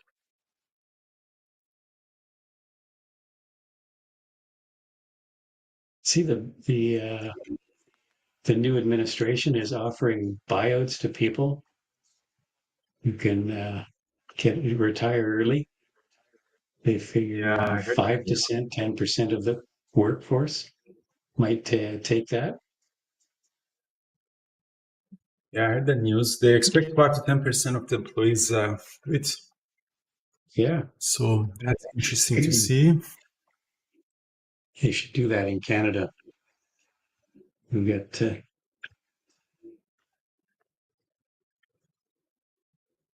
Yeah, Canadian economy. Somebody asked that Canadian economy, why Canadian economy is so slow. Is the reason for that is it's a very natural based economy. So we natural resources. natural resources. Yeah, so it's a lot of oil is big and there's some mining and stuff. Overall, economy is very depending on that. And that's why these tariffs are super.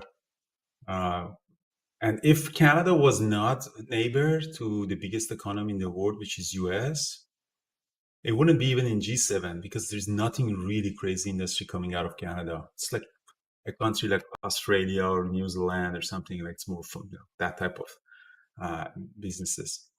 That's why the tariffs are panicking everybody because we really, if you increase the price of the oil from Alberta or lumbers or some manufacturing that comes to US, the economy and Canadian economy can go into deep recession really.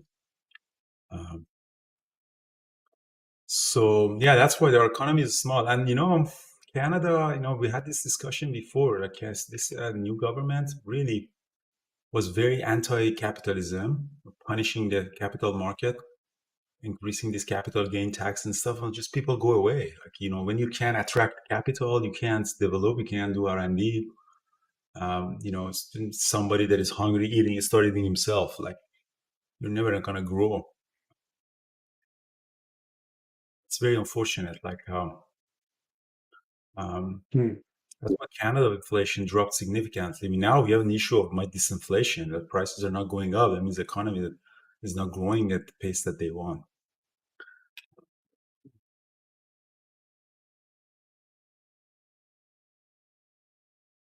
It's very unfortunate because it's a great country. Again, it's in socially and and morally is a great country, but economically lost its leadership. Hopefully, it comes back.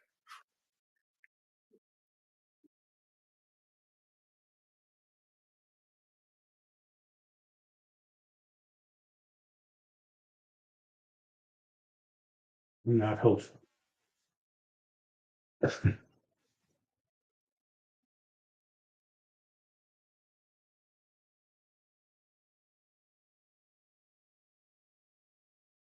Well, try a little long here on AMD.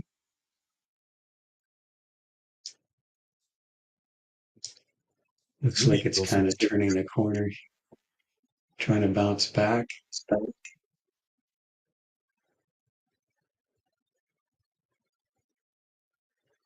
AMD has been a good trader today.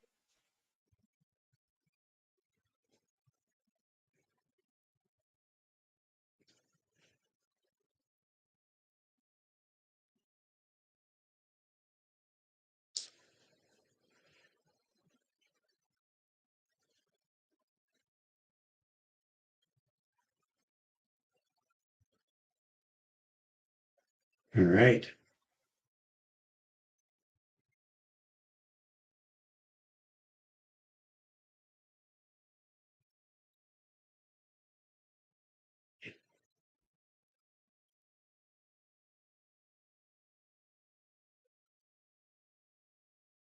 Sean, interesting. Yeah. So Sean is one of our good traders, and now you have some psychological issues.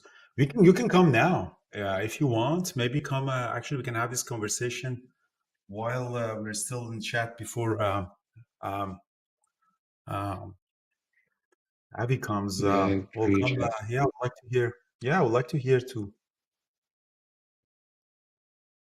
okay. So Sean's got some psychological issues that he wants to share with us. That is what I heard. Yes. I mean, even Sean is an experienced trader, but even experienced traders, they fall into these traps of. That's why we have our Wednesday psychology, because you really want to go through this whole cycle of, uh, you know, that's why the TEDx team is peak performance and mental resilience, because you go up in trading and in life, but life never stays like this. Like, always you drop, always guaranteed in everything, family health, divorce, financial troubles, and everything. And now the question is to come back up. That's the resilience part. There's a lot of people who just born resilient. They just fall, they just start again, another one, fall down, another one. Like Steve Jobs was the perfect example of it. And a lot of people, you see that they never recover from, a financial loss or divorce or something like that, and they will struggle in life. That's just the mental resilience part. Um, there are some research that they say, I mean, resilience is one of the secret of human psyche. They don't know exactly how it is and what causes is that. There are genetics involved. They've done research on it, but there's also things that you can actually achieve it, learn it. It's a skill that you can have it.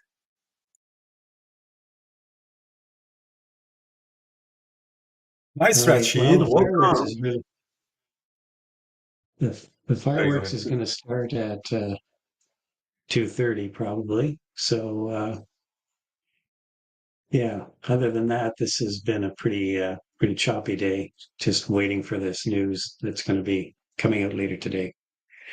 So is Sean on with us or? Actually, I don't know. I'm very confused here. Sean just made a huge confusion. Um, are Are you we doing Tom? are we doing anything with, I was just going to say, are we doing anything with earnings or this kind of like we did with Netflix or Yeah, we're, Oh, we're, we're Sean. going Oh, live oh, for, wait. yeah. Yeah, so wait a minute. Carlos, Sean, wait a minute. Don't come on the chat room, please, because we're not going to hear you. So yeah, please don't do that. Carlos, we are going live for earning? Yes. Yeah, we're going live for Fed announcement at 1:45, and then we're doing live earnings at 3:30 today and tomorrow. So yeah, we'll be live today. awesome. Yes, tonight live. Yeah, So exactly. Yeah. answer to the question in the in YouTube, we will be back on live for the Fed rate decision and also for earnings. So you can join us again here later in the day, and should be some tradable moves. It still looks like Apple wants to go green here. We're just flirting with PDC, and my long AMD trade is working out here. So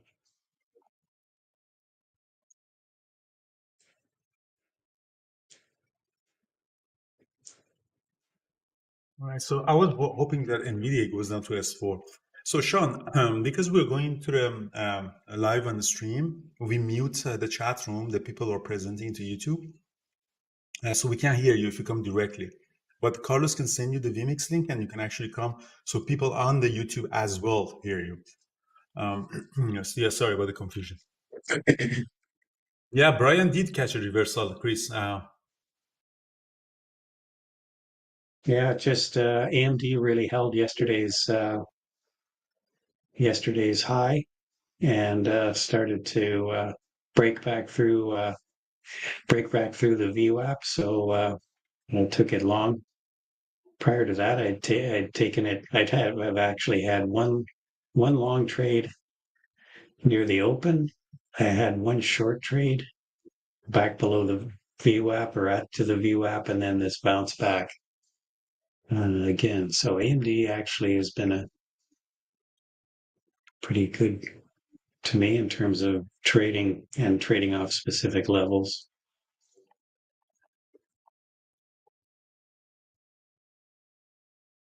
My loss was bad, Samit.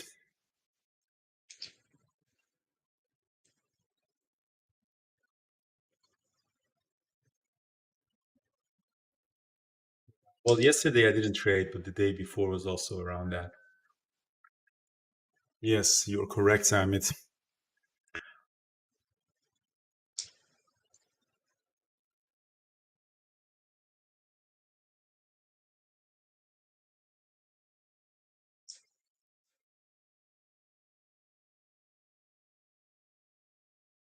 Right, so where is Abby? What happened with Abby? Abby, are you trading? How was your trading? Ah, it's It was just a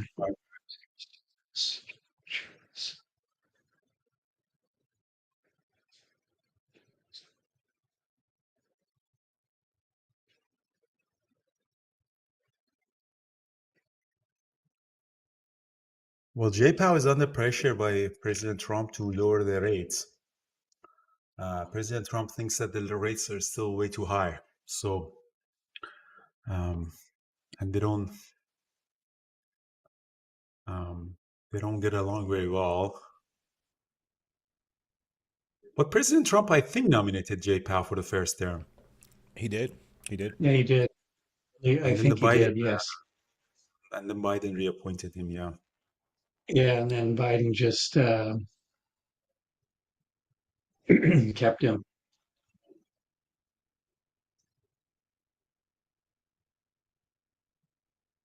Rates are too high. Hey Andrew, hey Brian, how y'all doing today? Oh, hello. Brother, how are you, Abby? Good, good, good. Good to see you back, Andrew. Thank you so much, sir. Appreciate that. I don't know if Yeah. you heard this story, what happened to me over the weekend. It was, you probably haven't. You're trading live with your mentees in the morning, so it was crazy. I'll tell you later when you come to Vancouver. Okay, now I'm curious. Yeah, it's not a fun story. It's one of those stories that It's not a fun story. you don't want yeah, you wanna forget. All righty. Fair enough. Fair All enough. right, so here's the deal, guys. I'm gonna jump off. So I had a really bad loss. If Nvidia, I'm gonna do one trade. If Nvidia gets to S4, I might actually take a reversal at S4. If it doesn't, then I might come back at 2:30 and trade and also close. We have the earnings, so we'll see. I'll hand it over to our buddy Avi.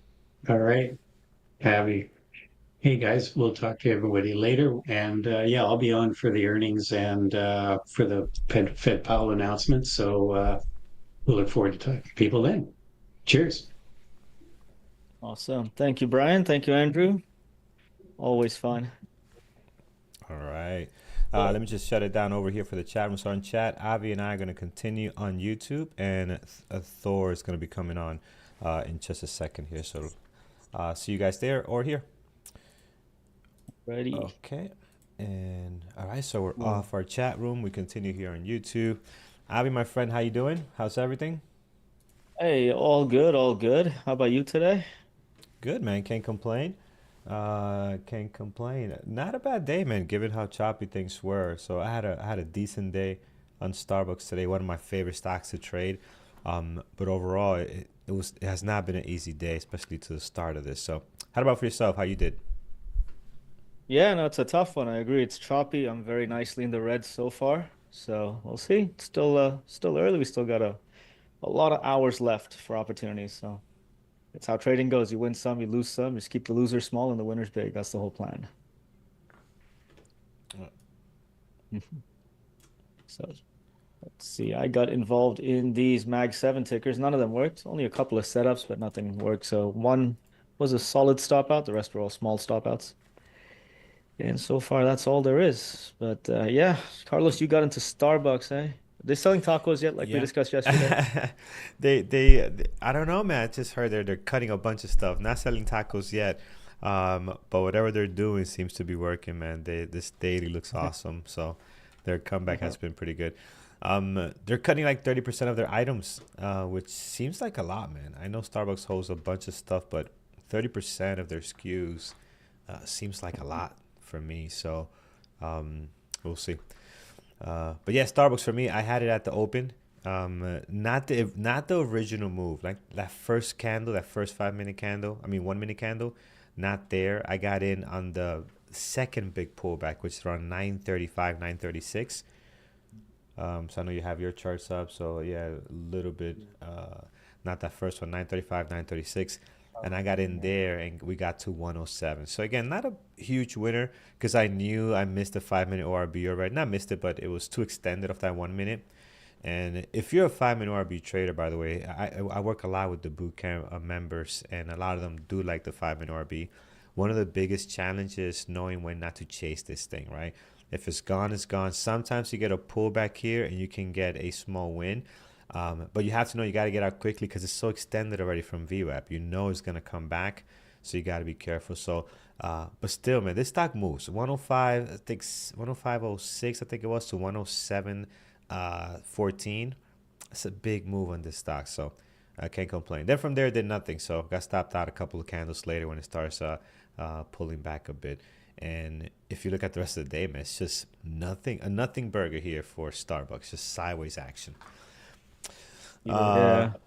so you say Wow. you're red for the day, man. Doesn't happen often. Which one got you today?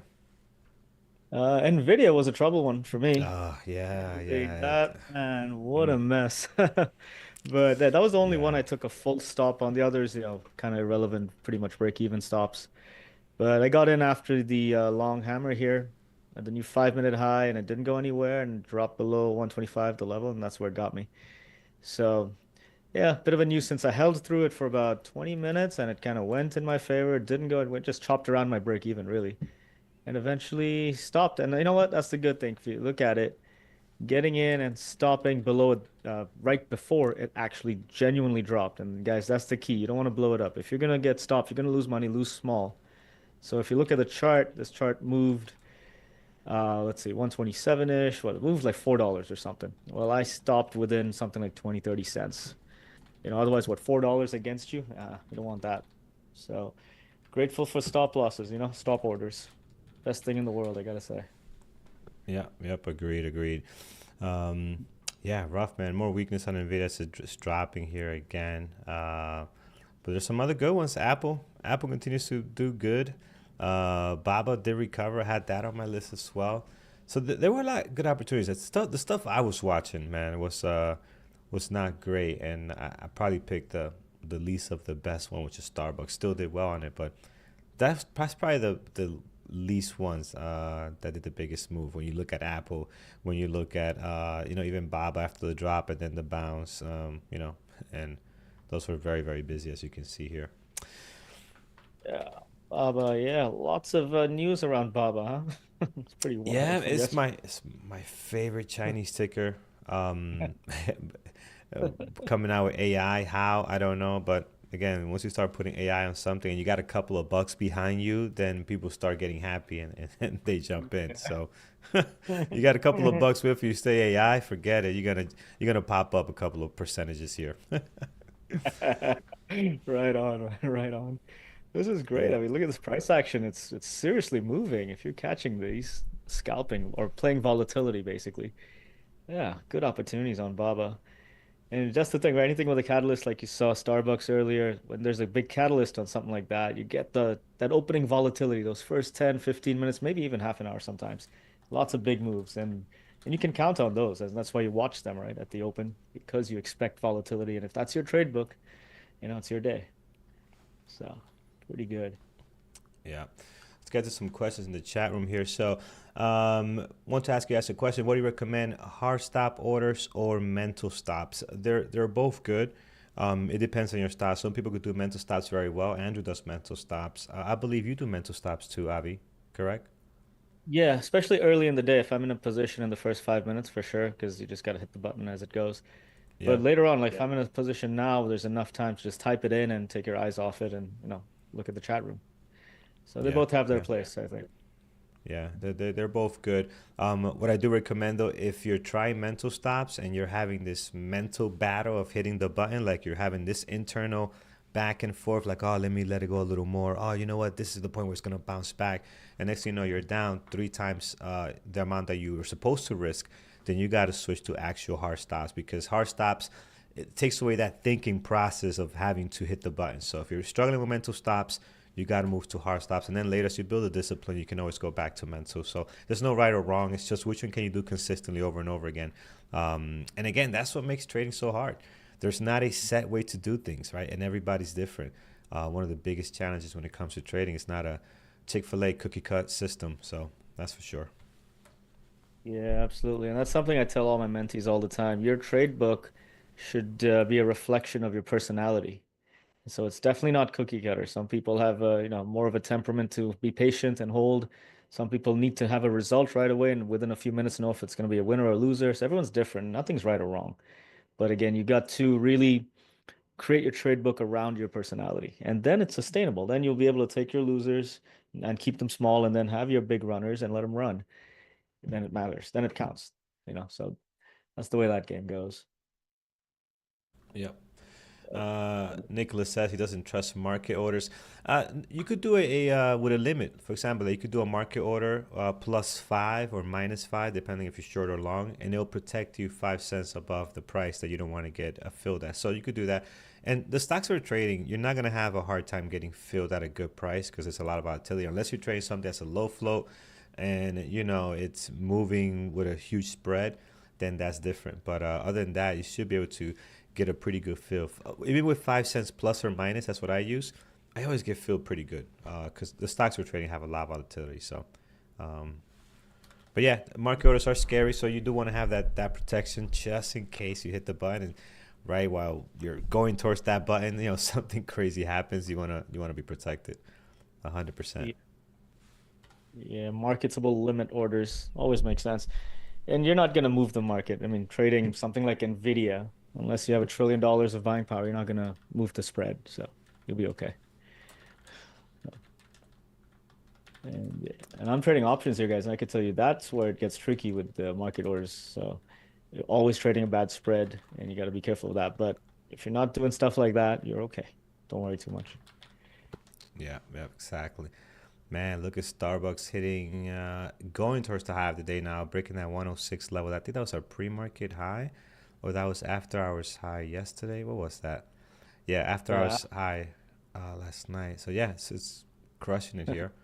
Doing very, very well. They're doing something right with their new CEO, all the changes they're making, cutting items. People are liking what they're seeing. So Starbucks, really, really nice pop here right now. Has their coffee actually gotten any better? I never liked their coffee for so many years. Have you tried it recently? Which one? Starbucks. Is their coffee any good ever? Yeah, It's not it's good. you know what? Here's the thing with Starbucks. Like for example, we got Starbucks and Dunkin' Donuts here.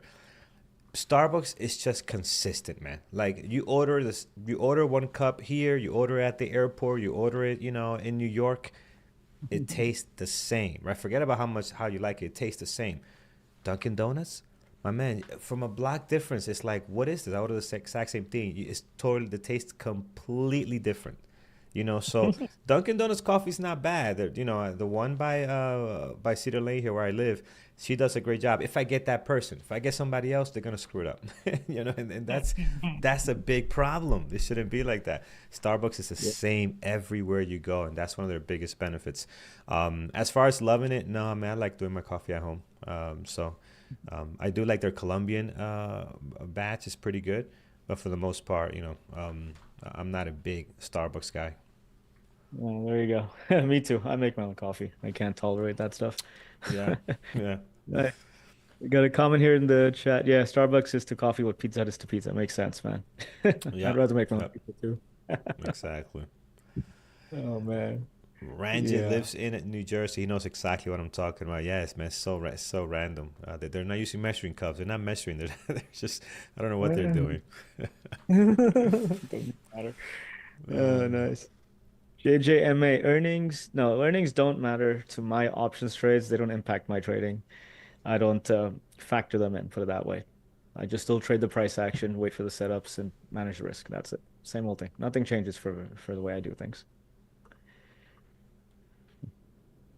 Cool. All right, let's see what else we got here. Speaking of earnings, man, again, you guys know we got the big three today, Apple tomorrow, and then we're going to be live for the Fed announcements. First time we're doing the Fed announcement here live, so we'll be streaming it on YouTube. I tested it. I think it worked pretty good. We'll see how it goes. So, but come join me for that. It's going to be at 1:45. We're going to go live, wait for the release of the minutes, and then we'll watch Jay Powell together and kind of see some of the wording. Should be a pretty quiet one unless he answers something off the wall that can get people uncertain, right? So that's what makes the markets go crazy, uncertainty. So we'll see. Yeah, those questions have already been planned, and the answers are planned as well. So Yeah, most of the time, but that'd be fun either way if we get to watch that. What time is yeah, that? It's 2 o'clock today. yeah. So the minutes are released at 2, and then he goes live. I believe at 2:30. He does the Hmm. Q&A. So um, Cool. should Let's see should be good. if I'm still awake. I'll be around. Yeah, I keep forgetting you're not in the East Coast, man. Yeah, you might be long gone by then. Yeah, Rightfully dream. so. Yeah. Oh, I would do anything for a good night of sleep. Unless you take some of the pink stuff that Andrew was talking about, that probably gets you through the night. But I'm not sure how tomorrow's gonna be. Oh my goodness. No, no. There's a time and place for all that stuff. Just Oh yeah. me. What is a trade book, Taylor? I mean, so the trade book is basically your guideline to every trade. And you said it better yesterday, Abby, that the trade book, instead of telling you what to trade, it shows you more what not to trade because that's what you should be doing more. It's not trading everything that you see. So a trade book is kind of like your guideline of your criteria for the trades to take. So it'll show you.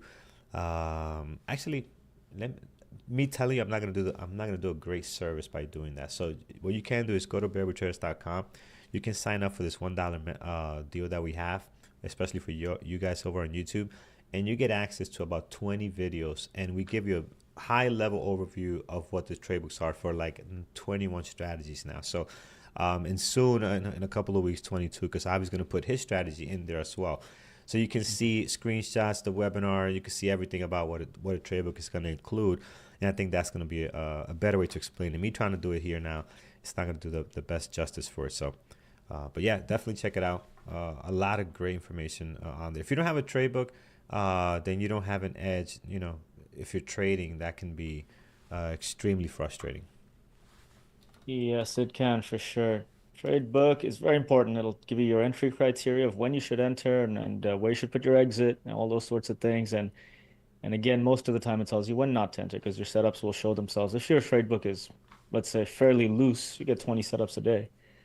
Let's say that's, average that out 2 every hour. That's still plenty of trades. That's a lot of trading. It's a lot. So Yeah. most of the time, what you're doing is not trading, as in you don't enter until the market makes you a good offer. You're walking down the street, someone makes you a bad offer. Do you take it? You don't trade. Same thing. Wait till the market gives you something good. Let it make you a good offer, a good pattern, at a good level, whatever indicators you like, and stick to that, and then you'll be all right. Um, And let's see what else we got. Some other question here. Avi, do you invest in equity long term, or what instruments would you recommend looking into? Well, I'm not a financial advisor, but yeah, long term, I maintain a long term portfolio, which is mainly equities, and I'm looking at different sector rotations. I'm looking at 5 year and 10 year period microeconomics and stuff like that. But yeah, equities. There is, all this tech stuff, the Mag 7, S&P. I actually go the other way. I do a lot more contrarian investing. But that's just my style. Again, that's in a different world, a totally different world. I do plenty of research and stuff on that. Yeah, no problem equities. I just don't do it with margin. I just do it with cash. Otherwise, I end up paying for margin. Lorenzo, we're just going to go through some of these questions here over on YouTube. So thank you guys for throwing those questions out here. Your position just got into the green. So he's painting a scenario here. Does it make sense to tighten up the stop loss in order to avoid bigger losses? Money that you do not lose, you do not make up in the next trade. I mean, a lot of us move our stop up, right? So if you get to 1 or 2 hours or it's going in your direction, a lot of us will immediately move our stop loss to break even, and that prevents us from turning a winning trade into a losing trade, right? Especially after you've taken a partial. Once you've taken a partial, you got money in the bank. You don't want to give it back. It doesn't matter what happens. You don't want to give it back. Stop out of break even, and then you can always jump back into the trade, right? That's the way I do it. You got to do it the way it works for you. And absolutely, whatever money you lose now, you can't think about, I'm going to make it up in the next trade. You will. I mean, you will make up the money, but you can't have that mentality going into the trade. That just gets you into trouble, because then you're thinking, oh, I'm going to make it up. And then now you have the pressure to make it up, and you just end up making mistakes. So got to be careful with that. Yeah, you got to have a strategy for trade management. And the first bit of it is tightening up your risk. As you enter and it goes in your favor, you tighten up the risk. And then you have to have an exit strategy too, of course. So it all goes together. And while we were just talking there, I noticed a setup right here on Google. I've taken it. So I'm seeing a short opportunity. Google broke out of the 195 area, which is basically the bottom of the 8 a.m. candle. Retested it, printed a bearish 5 minute candle. A new 5 minute low is where I entered about 2 minutes ago, or a minute ago. And the exit is about halfway up the previous candle. And looking to tighten it up as it goes. So let's see how this one goes. Could be good. And there you go. Trade book. We need a trade book. Yes. So for now, Google. So you're talking about that one. I'm just seeing Starbucks, man, now hitting 107. So it's making a new high of the day. This is the move I wanted earlier, but it's doing it now. So if you're still trading at this time, this is a real nice move here. After it left the VWAP, broke a couple of areas of resistance around 623, and now at 607.45. So man, this is rocking Nice. really, really nice. Next little break high of the day, and this could run. Let's see. It'll be fun. Nice. What else we got here? Where to faint for remember? I'm sorry, Beta, I don't understand your question there. Lee Hutchinson said, you saw a few of my videos where you had VWAP, but then you took all that off. And how has my trading changed? Well, it's just evolved gradually, step by step, one step at a time. And especially over the last 2 years, I'd say, the more I realize there's stuff on my charts that I'm not using, I'm just slowly taking them off. And now I don't think there's much left to take off. I mean, what do I take off? Candlesticks? No, there's nothing left to take off. So at the moment, that's what it is. But it's an evolutionary process. And I think the way to think about it is, you stick to your trade book, you do what you're doing, but you naturally start observing things that just happen to be on your screen. And you really start observing them over time. You start documenting them. You get a bit of some statistics on it. Every time you see this tends to happen in conjunction with something else. And you build that out. Then you can, if you have enough of a theory, you can go back test it. We have the replay mode in trading terminal and paper trading, all these sorts of things. I do that quite often. And then if I find something in that back testing process that makes sense, then I will evolve my trade book just a little, make that little tweak. Might remove something or might add something. For me, mostly it's been removing indicators and just nailing in a few that actually make sense to me. So that's how you kind of grow your trading. Again, it's slow. You don't just have one red day and then you go and turn everything around and suddenly have pink candles on your charts and you're trying all kinds of stuff. That's not the way to do it. Again, we've seen a lot of people do that, so please don't do that. So that's how that works. Yep. A couple of questions on here. We'll try to get through some of these if we can, through all of them. Fed meeting, yes, it's the first Fed meeting since Trump administration has taken office. But again, I don't think that's gonna fluster Jerome Powell. I mean, this guy, he has gotten so good at these meetings now. He's done them for a couple of years. We mentioned this earlier. Trump was the one that in his first go around that actually put him in charge, right? And then the Biden administration kept him. He's kind of good, and he's actually done a pretty good job of not getting flustered and always not giving you tons of data that's going to make you go one way or the other. Like if you notice the last year especially, he has been same thing. I mean, you could literally record the last Fed meeting and you can play it again now and it'll all line up because it's going to say the same thing. We're data dependent. We don't care about politics. We don't look at politics. We don't think about policies. We focus on the data. We got a dual mandate. I mean, I could do the speech for him if he wants. I'm already, I could do it for him if he wants. I can get up there and say, I got you, Jerome Powell. I know what you're going to say. No emotions. And then they're going to ask him questions about the Trump administration and the policies. And is this going to affect inflation? And he's going to have real dull, straight answer. He's become very good at it. Very, very good at it. But the market is funny, man. The market can receive everything it wants, and you just never know.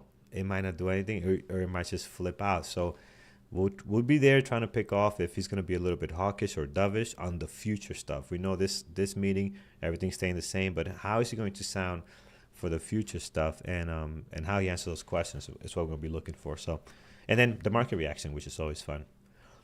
So Yeah, market reaction is a blast. And as you said, there's a bit of a script or a structure he's familiar with, and you can do it, man. That's yeah. great. And I don't get all these birds, man. It's like a zoo, doves and hawks, and I don't even know what else. Then we have butterflies in the options world. I'm like, what the hell, man? So I get See, confused. options just takes whatever something that could be as difficult, it just multiplies it, man. When Jared starts talking that crazy option stuff, I'm like, all right, man, hold on, let's back it up. But you know what? The more I join the morning shows or the websites that he does, the webinars that he does, I'm starting to learn a little bit more. You just got to be around it, and ask questions. Because yeah, you're right. Some of the terminology, I'm like, what are these guys talking about, man? but Yeah, but yeah, it's options a whole nother level. But it's fun. It's fun to learn, and it's got to be around it. That's for sure. it's a blast. Always entertaining either way.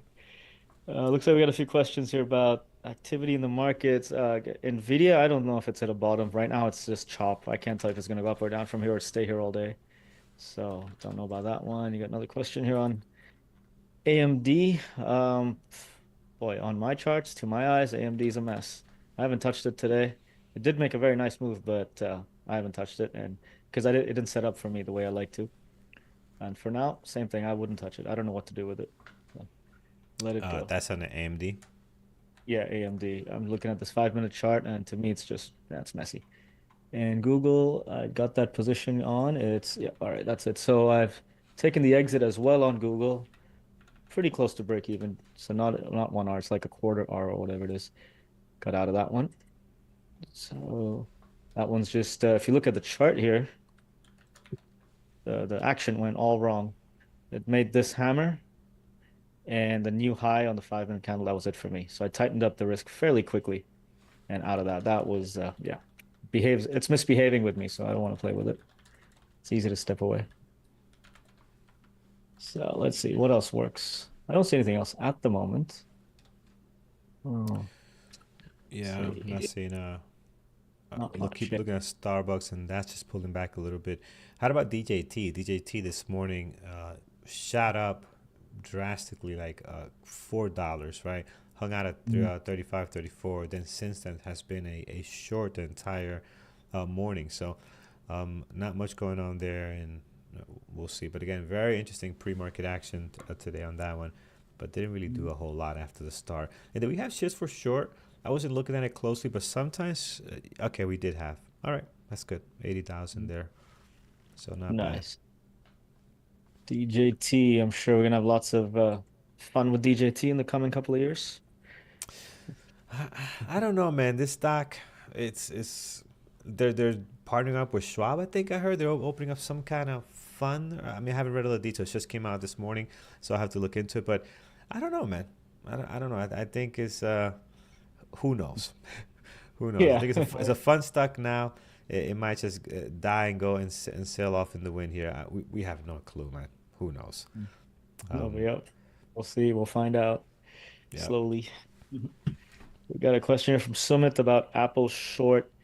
Again, you can see it's been weak for the last 30 minutes or so, generally going down. But again, I don't see a setup. For the way I trade, there's nothing I can do with this. I don't know where to go long or short or where to put the stop. I mean, there's no pattern for me to work with. So I won't touch it here. But let's say it could set up later. Don't know. What is very curious is Tesla. It's hit a level, 390. And Yep. let's see what it does now. It's been an absolute disaster getting there. But let's see what happens. It could clean up, go one way or another, or it could just sit there all day. I don't know. Yeah, Tesla's Cool. 5 minutes just been back and forth, almost every candle overlapping the previous one. That is tough trading. So we kind of been staying away from Tesla, and it's been doing this more often than not. So it's become a very difficult stock to trade or anticipate, the bounces or direction on it.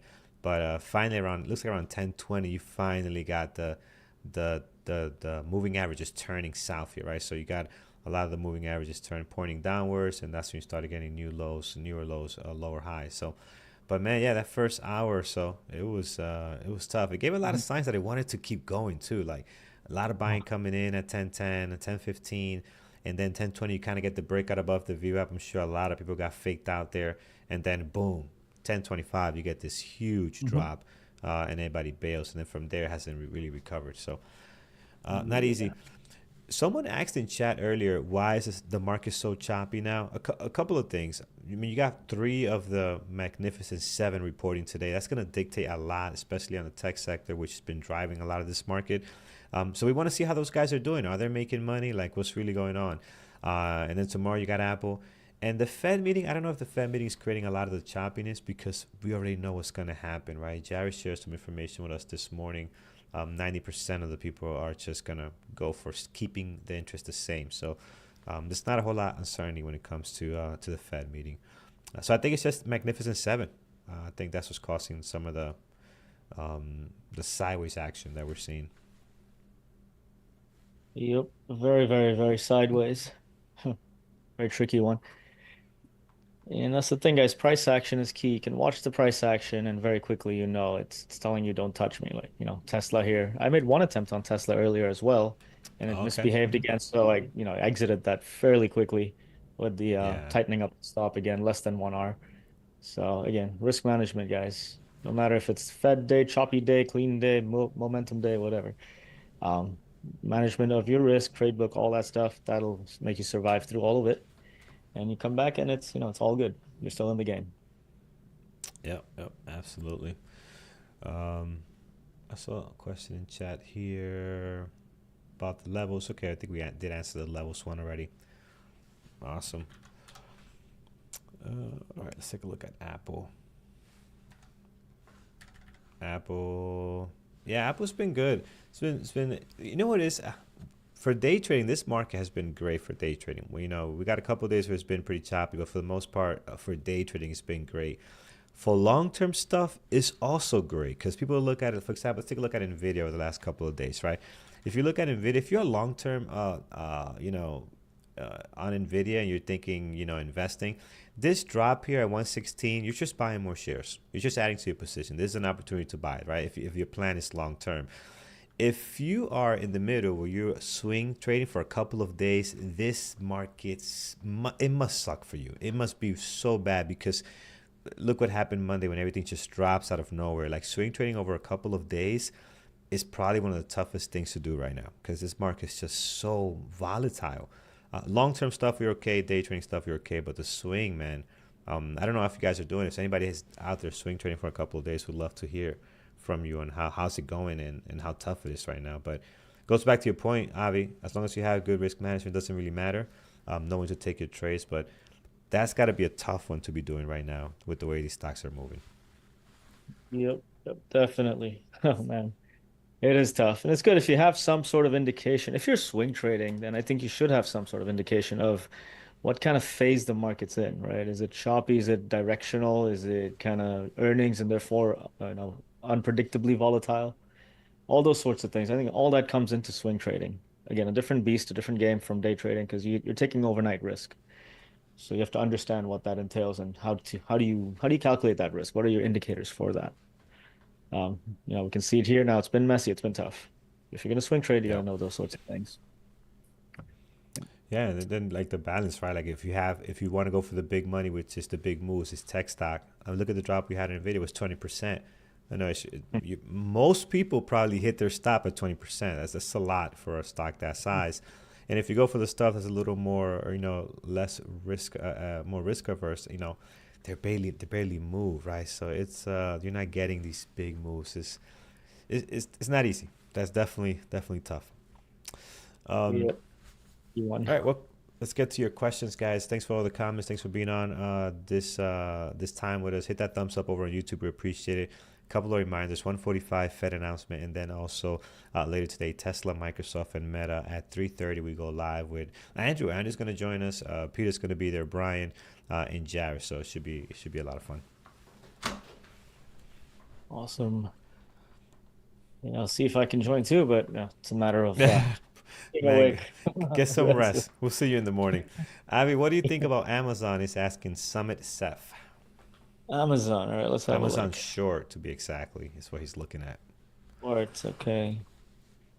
So Amazon, let's see, it was weak up front, hit a level, went back and retested a certain level that it broke out from. That retest was about 30 minutes ago, and it's moved since. It's been very difficult. It's been choppy. It's moved since, but right now it's in the middle of a zone. I wouldn't touch it here. I'd wait for it to get to at least in the area of one of these green lines and see. So if you're able to read the retest 30 minutes ago, okay, you could take that. I didn't take it. I didn't read the retest.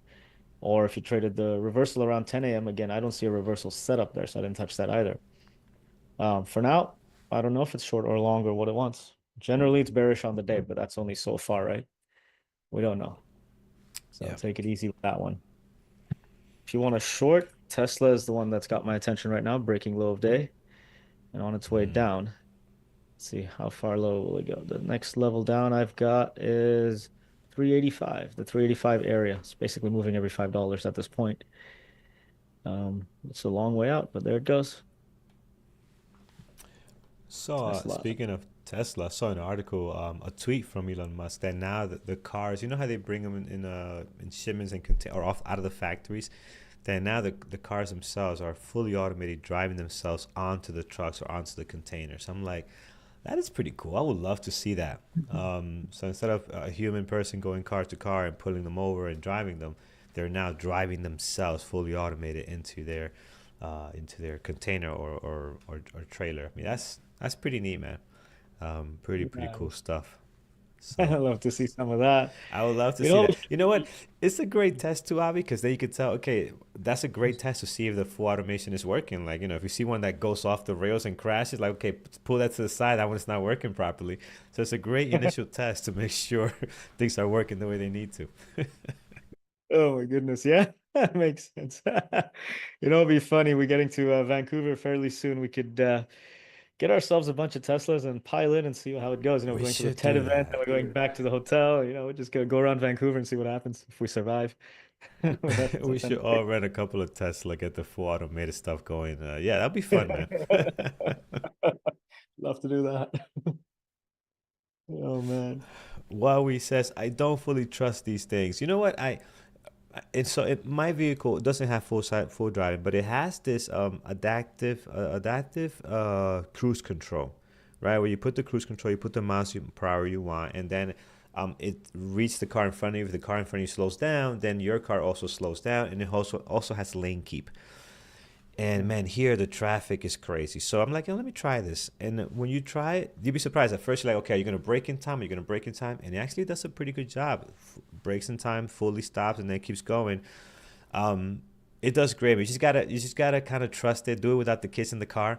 Make sure you get comfortable with it, and it does a great job. You'd be surprised how well the machine can read faster. You know what's happening. If the car's slowing down in front of you, the computer's going to read that information right away. You're not going to read the information because us human, we have bad detection of speed changes. Like we're horrible at tracking speed. The machine's going to detect that right away, start slowing down immediately before you can put your foot on the brake. So it's really good. Give it a shot. So Nice. I've never experienced anything like that. I still like burning gasoline, but I have to go Well, and give it a well, go. my car is still gas. Yeah, I have a gas car, but it just has that feature now, right? So it's not electric. So yeah, yeah. Cool. You know what I'm curious about? Harley Davidson put out an electric motorcycle a few years ago, and those things are wild. So much torque. I mean, you got to hold on so you don't fall off so fast. Right, So an right. electric motorcycle makes sense to me. It's just the kind of thing I would go for. Because, Yeah. imagine the torque. You just go. There's no lag, there's no clutch, there's nothing. You just go.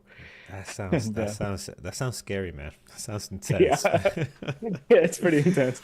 Yeah, But that I sounds want intense. Yeah. to.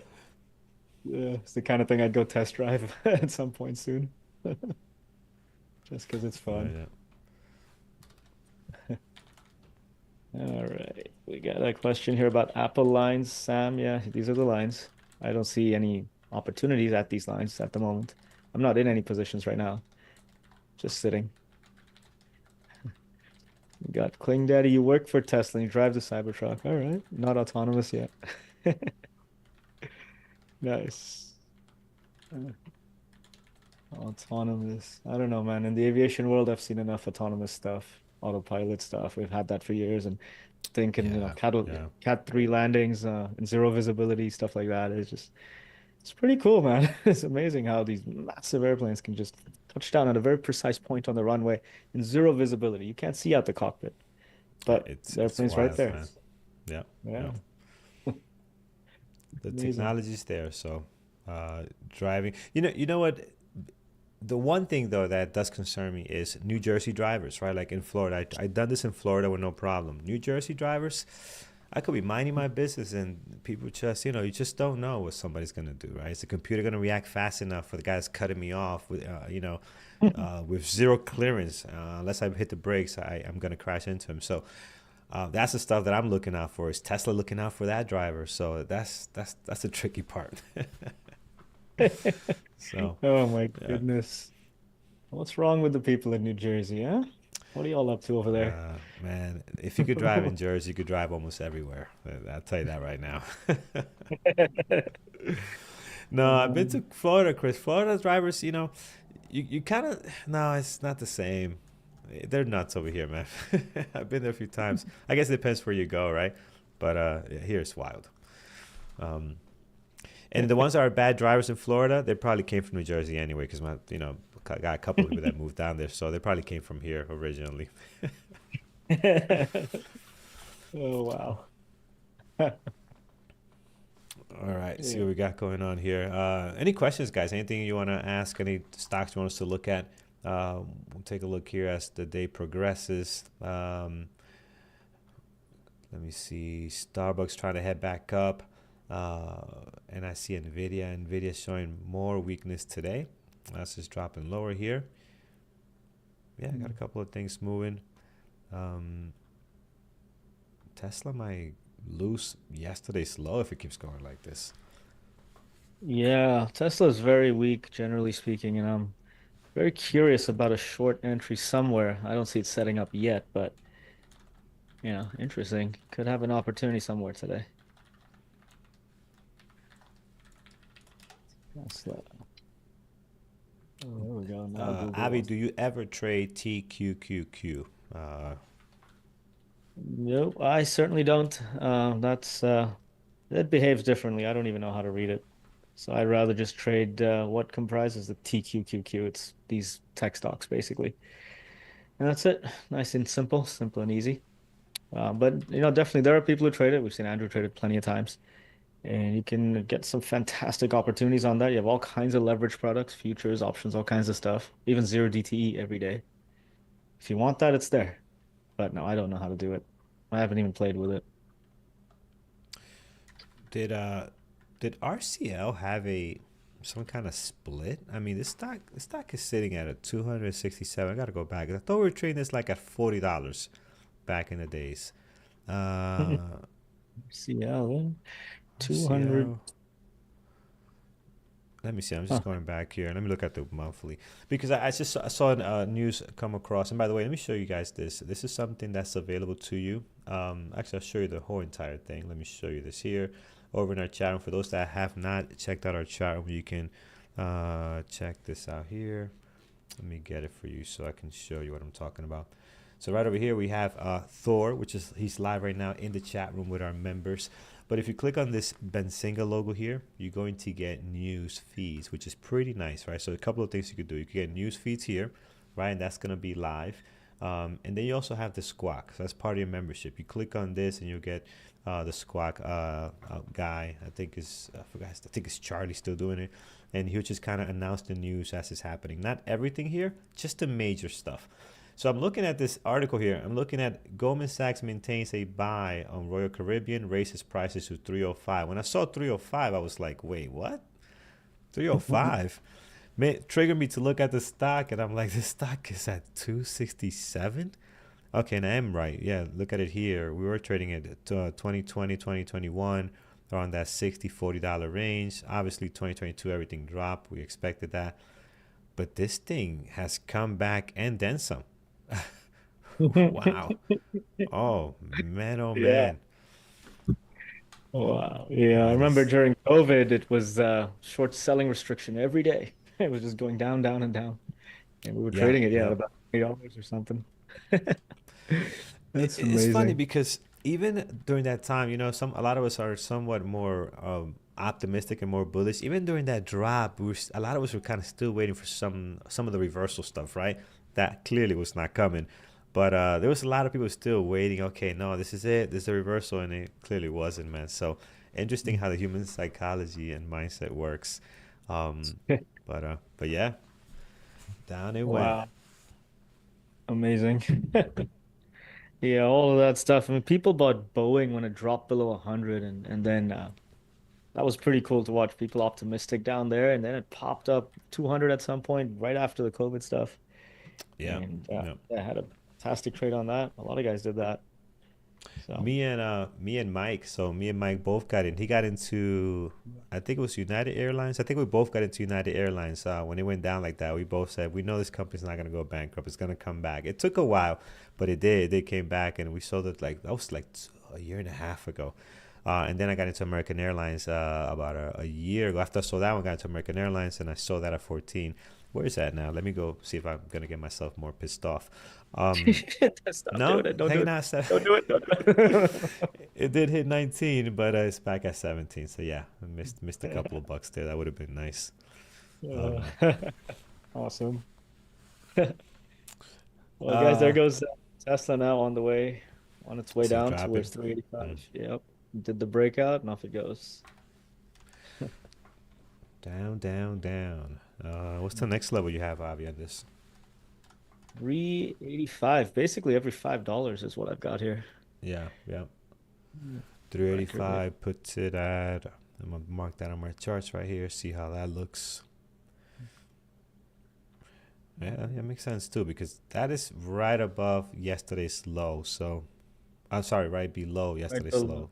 Yeah, So yep. that's that area, yeah, makes That sense. area, yeah, makes sense. Mhm. Cool. See what happens. So yeah, Tesla on the way down, but again, guys, you see, I'm not in it because I didn't find my trade book set up for to catch this move. So, what are you gonna do? Chase it? Absolutely not. Just let it go. If it sets up for you, then you take it. If it doesn't, no big deal. There will be Yep. others. There always are.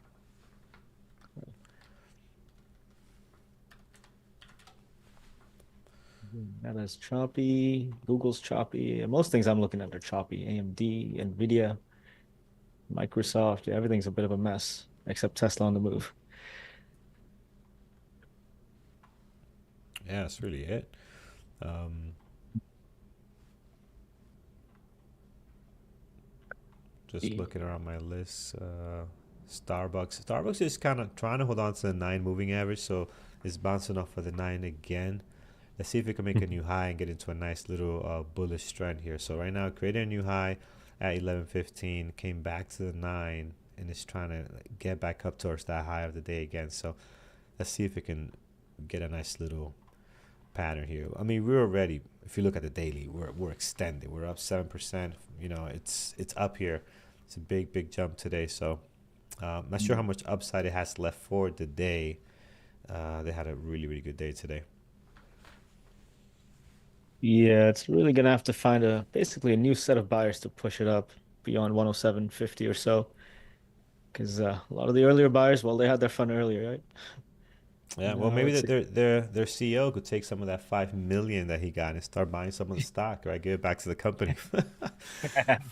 6 months, 5 million. I gotta look this up. I gotta fact check this. I mean, I heard it over the radio.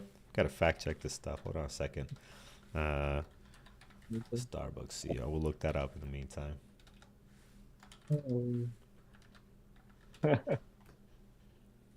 um, Comes Arun, right up. Tesla. Well, no, I'm not shorting Tesla, Arun. I don't know when I will. If it sets up, and I can't tell you when that is, right? We'll have to watch it in real time and see what happens. You can't, don't get too far ahead of the market, guys. If you think you're just gonna show up and short everything in one day, it's gonna blow up in your face. Wow. Oh wait, it's more than what I thought. This is madness.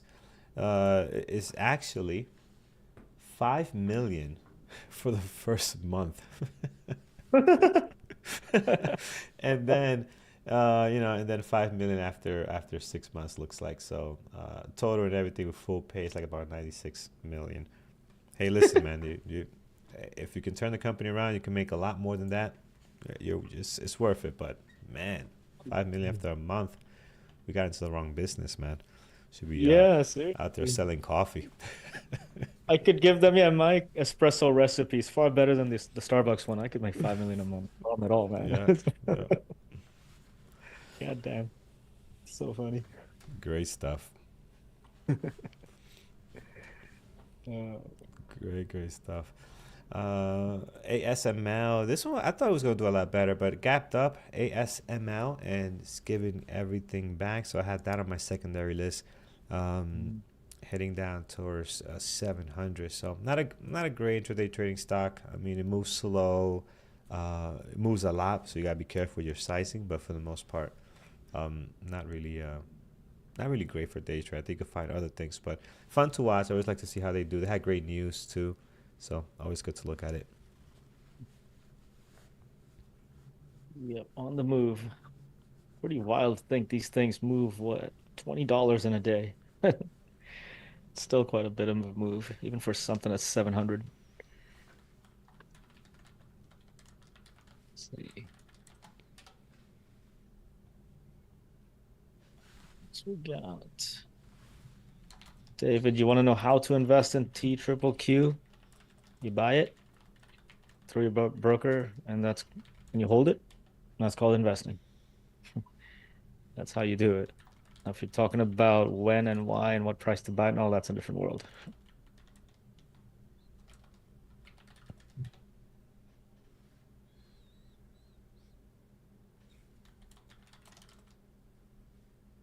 So this is curious on Tesla, guys. It broke out of the 390 area. Now it looks like it's pulling back up there. And let's see if it does that reverse ABCD pattern, basically retest of the 390 zone. If it does that, that could be interesting. That would set up for a nice move. Hopefully it cleans itself up too, because it was choppy earlier.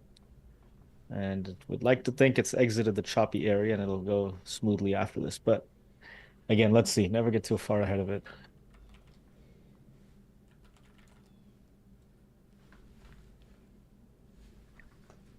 Zach and Z, high dividend stocks. No, I don't maintain a dividend portfolio. I do asymmetric investing, which is it's a contrarian world, looking at deep value and stuff like that. So typically in those, no, you don't get a good dividend payout, but you're looking for asymmetry on your return on investment. Again, that's a totally different world. Take a look at this, guys. Microsoft on the move. Could you have predicted that it would have made two solid candles? Not me. It's just been a big mess, and now it's going. That's all it's done. Oh, I have not looked at Microsoft today. Let's see. Microsoft, I haven't really pulled up Microsoft this didn't do much. Dropped down and just sideways for a couple of hours, and now starting to do something. Hmm. But I had a big day yesterday. Yesterday was really, really nice, and the day before, so Microsoft did very well. Now it's time to see who's really making money off this AI thing, right? I think you're gonna see every company that's everybody's screaming AI, AI, but who's really making the money? And it's always gonna be the people providing the equipment, right? Nvidia, Microsoft with their cloud service. I mean, these guys are gonna make the money, right? So they should Yeah, at least. they got the back end and the infrastructure and the finances to run that. They can monopolize that, and that's where you want to invest. Mm. If it's easy for people to like crypto, everyone can put out some sort of crypto coin and you'll have lots of pump and dumps, but then the energy that you need to run all the mining and stuff, again, that's where Nvidia and all made their money, right? With microchips and such things. A Yeah. lot of their money through that. So thinking of it that way.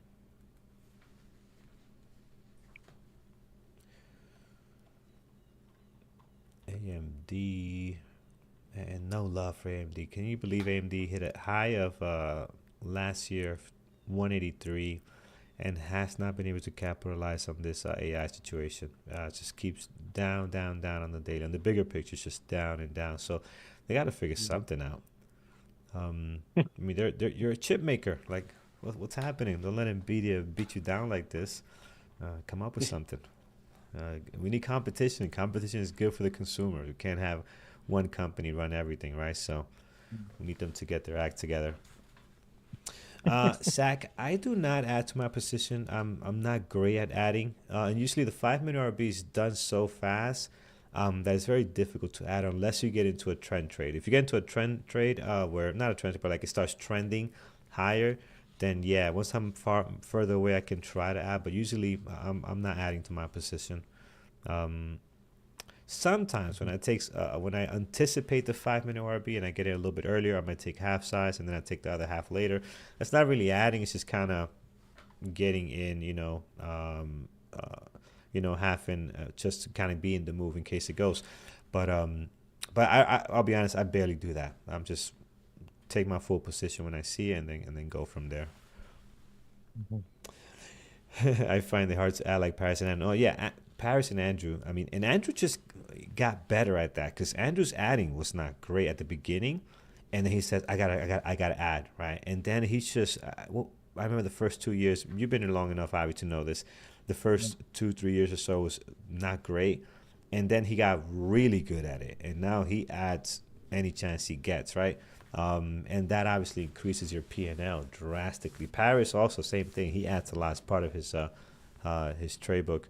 And Avi, I believe you just take the full shot all at once, or what do you mostly do? Yeah, most of my trading is all in and all out, so I don't really mess with it in between, especially Mm, when I'm trading later in the day. Most of my trading is later in the day, but right yeah, at the open, that's when you're reading momentum, and in that case, yeah, I will scale out or partial out, and if momentum comes back, I'll add right back in. And the whole thing takes about 3 minutes, so it's fairly quick. And you're right, it that's does fast. massively Yeah, improve the P&L. Just it rockets up. But it's a yeah. it's a very tricky business. I also took many years before I really started to have a structure or a strategy for adding into positions. It is tough. It is tricky because you're really messing with your break even entry, Mm-hmm. and Mm-hmm. you got to watch your risk. Really watch your risk. So yeah, there's definitely ways to do it. Paras is really great at it because he does it on deep pullbacks and he holds that thing for hours. And within the hour, Right. you'll see him in and out all day, just riding that thing all day, like surfing a Yeah. wave. So really, really great when you can do it that way. Here's yeah, I see that top TikTok trader Baba's dumping here. As soon as I hit the view up on the 5 minute, that's what I'm looking at. Start to sell off. I'm not sure if I see any news at the moment on it. Let's check here. I don't see anything sticking out right now. So Mhm. Yeah. what happened to their AI deep seek stuff? What's going on? It's falling apart. Listen, man, you pay. I'm a strong believer. You pay for what you get, right? So, yes, maybe these people figure out a way to do it cheaper, where are they saving that cost, right?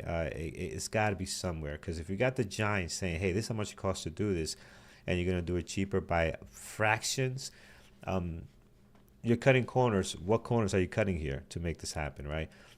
If you just have, I don't believe you just have a better language model, because by those margins at least, right? It's just my personal opinion. I could be completely wrong, but I just think there's something more to it, and I think with time we'll find out. So, um, if you buy, I'm sorry, if you buy something from Timo, it's not gonna last as long as the one you buy out from the Nike store, right? So, try it, try that, and you'll see what I'm talking about. Yeah, there Not the you go. same, not the same. Yeah, that's right. You get what you pay for always. You Always, get always, what you pay always. for, man. That's it. Don't buy the parachute that's on discount. That's being used a couple of times. You don't want that one. Oh man, no, no. No way. No way. Abby, you got Uh, any stuff coming up? Any live webinars coming up? When are you live in chat this week?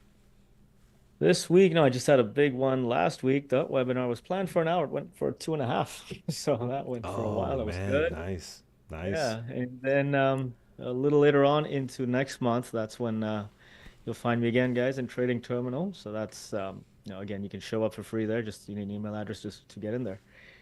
And yeah, gonna be fun again. More webinars, more interesting stuff. And you know what I'm going to do for my webinars now, guys? I'm going to shorten them just because it takes an hour to go through the material. And then with the questions and everything, it goes on like twice as long. So I'm going to do like 15-minute presentation. And that way we'll be done in an hour. Does that make sense? Is that fair?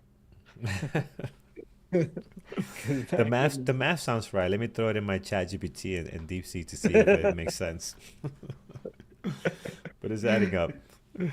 Oh man, good stuff, good stuff.